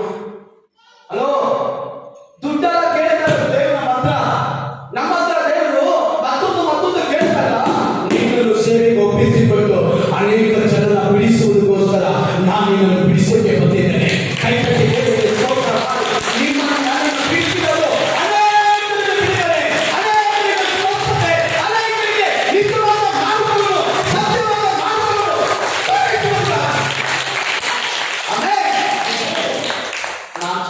ಸಾಕು, ನನ್ನ ಮನೆ ಚೆನ್ನಾಗಿದ್ರೆ ಸಾಕು, ನನ್ನ ಗೌರವ ಚೆನ್ನಾಗಿದ್ರೆ ಸಾಕು. ಅಲ್ವಾ ಅಮ್ಮ? ಇನ್ನಂತವರು ವಿಶ್ವಾಸ ಈ ಲೋಕದಲ್ಲಿ ಇಲ್ಲೇ ಇರಬಾರ್ದು. ಇಂಥ ಅನುಭವ ಬಿಟ್ಬಿಡಿ, ಆ ಮಿತಿ ಬಿಟ್ಬಿಡಿ. ನಮ್ಮ ಸಭೆ ಆಶೀರ್ವದಿಸಲ್ಪಡಬೇಕು, ಸಭೆ ತುಂಬಲ್ಪಡಬೇಕು, 5,000 ಆತ್ಮ ಬರಬೇಕು. ಈ ಹಳ್ಳಿಯಲ್ಲಿ ಯಾರಾದ್ರೂ ನೋಡುವಾಗ ಹೇಳ್ಬೇಕು, ದೇವರು ನಿಶ್ಚಯವಾಗಿ ಈ ಸಭೆಯಲ್ಲಿದ್ದಾನೆ, ಈ ಜನರೊಂದಿಗೆ ದೇವರಿದ್ದಾನೆ, ಈ ಸೇವೆಗಳೊಂದಿಗೆ ದೇವರಿದ್ದಾನೆ, ಈ ಸಮಸ್ಯೆಗಳೊಂದಿಗೆ ದೇವರಿದ್ದಾನೆ. ಇವರು ಮಾಡುವ ಪ್ರಾರ್ಥನೆಗೆ ಅವರು ಉತ್ತರ ಕೊಡ್ತಾರೆ. ಇವರ ಪ್ರಾರ್ಥನೆ ಮಾಡ್ತಾರೆ, ನಮ್ಮ ಗ್ರಾಮದಲ್ಲಿ ಕಾಲಿಟ್ಟು ಪ್ರಾರ್ಥನೆ ಮಾಡ್ತಾರೆ. ಅವರ ದೇವರು ಅಲ್ಲಿ ಇಳಿದು ಬಂದು ಅಲ್ಲಿ ಬಿಡಿಸುತ್ತಾರೆ. ಹಲ್ಲೆಲೂಯಾ.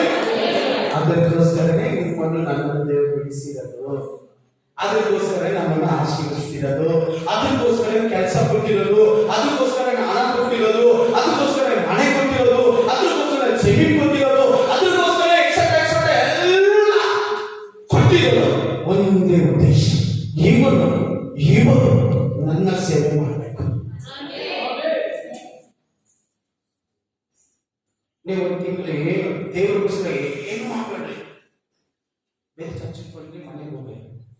ಹೆಂಗಿದೆ ನಿಮ್ಮ ಜೀವನ? ನೀವೇ ಪರೀಕ್ಷೆ ಮಾಡಿ ನೋಡ್ಕೊಳ್ಳಿ. ಒಂದು ತಿಂಗಳು ದೇವರಿಗೋಸ್ಕರ ಡೈಲಿ ಸೇವೆ ಮಾಡಿ ಪ್ರಾರ್ಥನೆ ಬೈಕ್ ನೋಡಿ ಹೆಂಗೈತೆ ನಿಮ್ಮ ಜೀವನ?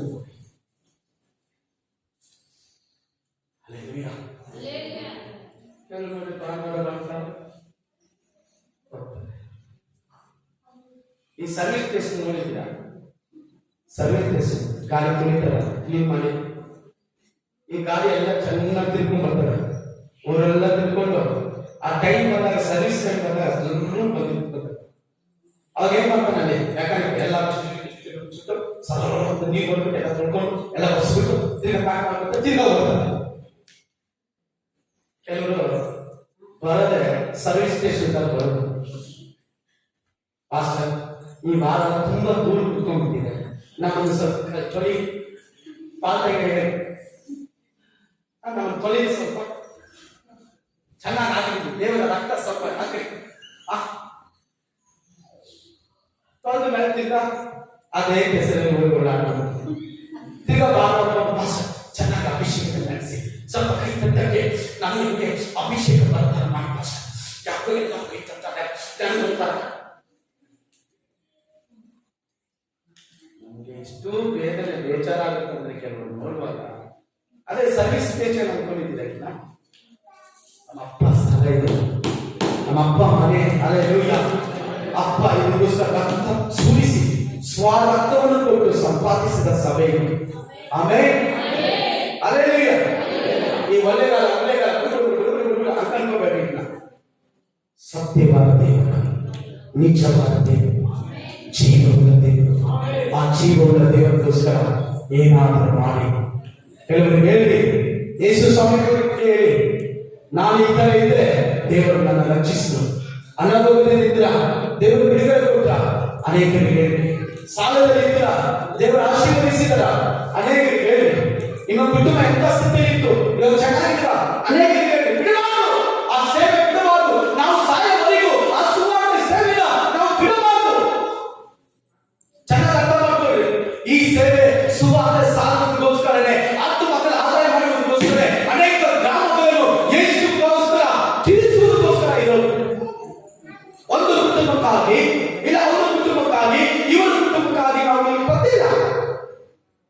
ಯಾರೇ ಬಂದರು ಯಾರೇ ಬಂದಿಲ್ಲ ದೇವರ ಸುವಾರ್ತೆ ಸಾಧ್ಯವೇ. ಆಮೇಲೆ ನೀನನ್ನು ದೇವರು ಆರಿಸಿಕೊಂಡಿರೋದು ಅದಕ್ಕೋಸ್ಕರನೇ. ನೀನು ಸಾಲಿಲ್ಲ ಅಂದ್ರೆ, ಅಥವಾ ಆದಾಯ ಮಾಡಿಲ್ಲ ಅಂದ್ರೆ ಅರಣ್ಯ ಪ್ರವೇಶ ಆಗ್ತೀಯ, ಅರಣ್ಯ ಪ್ರವೇಶ ಆಗ್ತೀಯ. ಅನೇಕರ ಮುಂದೆ ತಲೆ ಹೋಗಬೇಕಾಗುತ್ತೆ, ಸೋತು ಹೋಗಬೇಕಾಗುತ್ತೆ, ಬಲಿ ಹೋಗಬೇಕಾಗುತ್ತೆ. ಅನೇಕರು ಚೆನ್ನಾಗಿರ್ತಾರೆ, ನಾವು ಮುಂದೆ ಹೋಗ್ತೀವಿ. ಯಾಕಂದ್ರೆ ದೇವರಿಗೋಸ್ಕರ ನಾವು ಕಾರ್ಯ ಮಾಡಬೇಕು. ನೋಡಿ, ಒಂದು ವಾಕ್ಯ ಹೇಳಿ ಮುಗಿಸ್ತೇನೆ. ಯೆಶಾಯ ಗ್ರಂಥ 63:10 ಓದಿ. ಯಾರೋ ಒಬ್ಬರು 2 ಕೊರಿಂಥ 4-6 ಓದಿ. 2 ಕೊರಿಂಥ 4-6 2 ಕೊರಿಂಥ 4ನೇ ಅಧ್ಯಾಯ 4-6 ಯಾರೋ ಒಬ್ಬರು ಓದಿ. ಯೆಶಾಯ ಗ್ರಂಥ 63:10 ವಾಕ್ಯ ಅವರಾದರೂ ಎದುರು ಬಿದ್ದು. ನೋಡಿ, ದೇವರ ವಾಕ್ಯ ಹೇಳ್ತದೆ, ಅವರಾದರೂ ಎದುರು ಬಿದ್ದು. ಪವಿತ್ರ ಆತ್ಮನಿರೋರು ಏನಾದ್ರು ಎದುರು ಬಿದ್ರು. ಏನೇಳಿದ್ರು ಪಾಸ್ ವಾಕ್ಯ ಏನಿಲ್ಲ, ನಾನು ಹೇಳೋದಿಲ್ಲ. ನನಗೆ ಇಷ್ಟ ಆದರೆ ಬರ್ತೀನಿ, ಇಷ್ಟ ಆಗ್ತದೆ ಹೋಗ್ತೀನಿ, ಇಷ್ಟ ಆದರೆ ಸ್ವಾಗತ ಸಾಕ್ತೀನಿ, ಇಷ್ಟ ಆದರೆ ಬಿಡ್ತೀನಿ, ಇಷ್ಟ ಇದ್ರೆ ನಾನು ಬೈಬಲ್ ಕಾಲೇಜ್ ಬರ್ತೀನಿ, ಇಲ್ಲ ಅಂದ್ರೆ ಬೇಡ.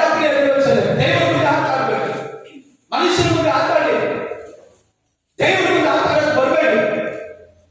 ಅವರು ಅವರಿಗೆ ತಿರುಗಿ ಬಿದ್ದು ಮುಂದೆ ಬರೋದು. ಆತನ ಪವಿತ್ರ ಆತ್ಮನನ್ನು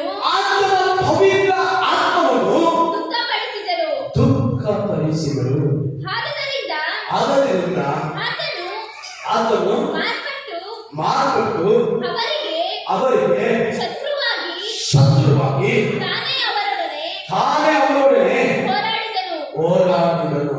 ಶತ್ರುವಾಗಿ. ಹಲ್ಲೆಲೂಯಾ. ಕಳೆದ ವಾರದಲ್ಲಿ ನಾನು ಪಾಸ್ಟರ್ಸ್ ಮೀಟಿಂಗ್ ಇದೆ, 4 ವೈರಿ. ನಿಮಗೆ ಕೆಲವರು ಗೊತ್ತು, ಒಂದು ವೈರಿ ನಮಗೆ ನಾವೇ ವೈರಿ, ನಮ್ಮ ಶರೀರನೇ ನಮಗೆ ವೈರಿ. 2ನೇ ವೈರಿ ನಮ್ಮ ಕುಟುಂಬ, ನಮ್ಮ ಸ್ವಂತದವರು, ನಮ್ಮ ಸ್ನೇಹಿತರು. 3ನೇ ವೈರಿ ಸೈತಾನ. 4ನೇ ವೈರಿ ನಾವು ದೇವರ ಚಿಂತಕ್ಕೆ ಒಳಪಟ್ಟಿಲ್ಲ ಅಂದ್ರೆ, ದೇವರ ಚಿಂತಕ್ಕೆ ನಾವು ನಡೆದಿಲ್ಲ ಅಂದ್ರೆ, ದೇವರಿಗೆ ಭಯ ಪಟ್ಟು ನಡೆದಿಲ್ಲ ಅಂದ್ರೆ, ದೇವರು ಕೊಟ್ಟಂತ ದರ್ಶನ ಮುಟ್ಟಿಲ್ಲ ಅಂದ್ರೆ, ಸಭೆಯ ನಾವು ಕರೆಕ್ಟಾಗಿ ನಡೆಸಿಲ್ಲ ಅಂದ್ರೆ, ದೇವರೇ ನಮಗೆ ವೈರಾಗುತ್ತೆ. ದೇವರೇ ನಮಗೆ ವೈರಾಗುತ್ತೆ. ಪ್ರಿಯ ದೇವಚಂದ್ರೆ, ಇವತ್ತು ದೇವರಿಗೆ ವೈದ್ಯ ಆಗಿದ್ಯಾ ಇಲ್ಲ ದೇವರಿಗೆ ಒಪ್ಪಿಸಿಕೊಟ್ಟಿದ್ಯಾ? ಕೊನೆ ವಾಕ್ಯ ಓದಿ 2 ಕೊರಿಂಥ 4:4-6. ಇವರಲ್ಲಿ ದೇವರ ಪ್ರತಿರೂಪವಾಗಿರುವ ಕ್ರಿಸ್ತನ ಪ್ರಭಾವವನ್ನು ತೋರಿಸುವ ಸುವಾರ್ತೆಯ ಪ್ರಕಾಶವು ಉದಯವಾಗಬಾರದೆಂದು ಈ ಪ್ರಪಂಚದ ದೇವರು ಯಾರ್ಯಾರು? ಈ ಪ್ರಪಂಚದ ದೇವರು ನಂಬಿಕೆ ಇಲ್ಲದವರ ಮನಸ್ಸನ್ನು ಮಂಕು ಮಾಡಿದನು. ನಮ್ಮನ್ನೇ ಪ್ರಸಿದ್ಧಿಪಡಿಸಿಕೊಳ್ಳದೆ ನಮ್ಮನ್ನು ಯೇಸುವಿನ ನಿಮಿತ್ತ, ನೋಡಿ ಎಲ್ಲ ಗಮನಿಸಿ, ಇಲ್ಲಿ ನೋಡಿ, ಬೈಬಲ್ ನೋಡ್ಬೇಕು, ನೋಡಿ, ಯೇಸುವಿನ ನಿಮಿತ್ತ ನಿಮ್ಮ ದಾಸರೆಂತಲೂ ಕ್ರಿಸ್ತ ಯೇಸುವನ್ನೇ ಕರ್ತನೆಂದು ಪ್ರಸಿದ್ಧಿಪಡಿಸುತ್ತೇವೆ. ಯಾಕೆಂದರೆ ಕತ್ತಲೆಯ ಒಳಗಿಂದ ಬೆಳಕು ಹೊಳೆಯಲಿ ಎಂದು ಹೇಳಿದ ದೇವರು ತಾನೇ ಯೇಸು ಕ್ರಿಸ್ತನ ಮುಖದಲ್ಲಿ ತೋರುವ ದೇವ ಪ್ರಭಾವ ಜ್ಞಾನವೆಂಬ ಪ್ರಕಾಶವು ಅನೇಕರಿಗೆ, ನೋಡಿ ಚೆನ್ನಾಗಿ ಅರ್ಥ ಮಾಡ್ಕೊಳ್ಳಿ, ನಮಗಲ್ಲ, ಯಾರು ನಮಗಲ್ಲ. ಆ ವಾಕ್ಯ ಹೇಳ್ತದೆ ಅನೇಕರಿಗೆ, ಅನೇಕರಿಗೆ ಉಂಟಾಗುವುದಕ್ಕೋಸ್ಕರ ನಮ್ಮ ಹೃದಯದಲ್ಲಿ ಒಳ್ಳೆಯದನ್ನು ಏನಿದ್ರಿ ಕೆಲವು ಅನ್ಕೋತಾರೆ, ರಕ್ಷಣೆ ಹೊಂದಿದ ತಕ್ಷಣ ಆಯ್ತು, ದೀಕ್ಷಾ ಸಂಘ ಹುಟ್ಟಿದ್ರೆ ಮಾತ್ರ ಆಯ್ತು, ನಾನು ಡೈಲಿ ಚರ್ಚಿಗೆ ಹೋದ್ರೆ ಸಾಕು, ಭಾನುವಾರ ಚರ್ಚಿಗೆ ಹೋದ್ರೆ ಸಾಕು. ಇಲ್ಲ ಮನೆಯದೇ ಜನರೇ, ಆ ಪ್ರಕಾಶ ಕತ್ತಲೆಯಿಂದ ಬೆಳಕು ಒಲಿಯುವುದು ಏನಕ್ಕೋಸ್ಕರ? ನಮ್ಮ ಹೃದಯದಲ್ಲಿ ಬಂದಿದೆ ಹೇಳಿಕೆ ಅನೇಕರಿಗೆ. ಹಲ್ಲೆಲೂಯ. ಆ ಬೆಳಕು ನಮಗಲ್ಲ, ಅನೇಕರಿಗೆ. ಆಮೆನ್. ಹಲ್ಲೆಲೂಯ. ಮೋಶೆ ಹತ್ರ ದೇವರು ಏನು ತಿಳಿದು ಬಂದರು? ಮೋಶೆನ ಯಾಕೆ ರೂಪಿಸಿದ್ರು? ಪೌಲನನ್ನು ಯಾಕೆ ರೂಪಿಸಿದ್ರು? ನಾವು ನೋಡಿದ್ದಲ್ಲ, ಒಂದೇ ವಿಷಯ, ಜನರನ್ನ ಬಿಡಿಸಿ ದೇವರ ಬಳಿಗೆ ಕರ್ಕೊಂಡ್ಬರ್ಬೇಕು. ಆ ಸಮಯದಲ್ಲಿ ಐಗುಪ್ತ ದೇಶದಲ್ಲಿ ಇದ್ದ ಜನರ ಕಾನಾನ್ ದೇಶಕ್ಕೆ ಕರ್ಕೊಂಡು ಬರ್ಬೇಕಾಗಿತ್ತು. ಇವಾಗ ಎಲ್ಲ ಲೋಕದಲ್ಲಿ ಇರುವ ಜನರನ್ನ ಸಭೆಗೆ ಕರ್ಕೊಂಡು ಬರ್ಬೇಕಾಗಿದೆ, ದೇವರ ಮಾರ್ಗದಲ್ಲಿ ನಡೆಸಬೇಕಾಗಿದೆ. ಅದಕ್ಕೆ ನಿಮ್ಮನ್ನು ನನ್ನನ್ನು ಆರಿಸಿಕೊಂಡಿದ್ದಾನೆ. ಆಮೇಲೆ ನಮಗಿಂತಲೂ ಎಷ್ಟು ಓದಿದವರಿಲ್ವಾ, ಐಶ್ವರ್ಯವಂತರಿಲ್ವಾ, ನಮಗಿಂತಲೂ ಸೂಪರ್ ಆಗಿ ಮಾತಾಡುವವರಿಲ್ವಾ, ನಮಗಿಂತಲೂ ಚೆನ್ನಾಗಿ ಪ್ರಸನ್ನ ಮಾಡುವವರಿಲ್ವಾ?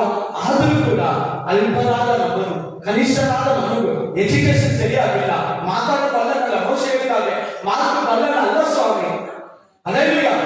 ಆದರೆ ನಿಮ್ಮ ಮನಸ್ಸು ಎಲ್ಲ ಎದುರಿಟ್ಟುಕೊಳ್ಳಿ. ಈ ಸೇವೆ, ಈ ಸುವಾರ್ತೆ ಸೇವೆಗೆ ಒಪ್ಪಿಸಿಕೊಡುವಂತವರನ್ನ ಎಲ್ಲ ಎದುರಿಟ್ಟುಕೊಳ್ಳಿ. ನಾನು ಸುವಾರ್ತೆ ಸಾರುತ್ತೇನೆ, ಆತ್ಮಮಕ್ಕಳ ಆದಾಯ ಮಾಡುತ್ತೇನೆ, ಆತ್ಮಮಕ್ಕಳ ಆದಾಯ ಮಾಡುತ್ತೇನೆ. ಹಲ್ಲೆಲೂಯಾ. ಸ್ತೋತ್ರ ಸ್ತೋತ್ರ ಸ್ತೋತ್ರ. ಹಲ್ಲೆಲೂಯಾ.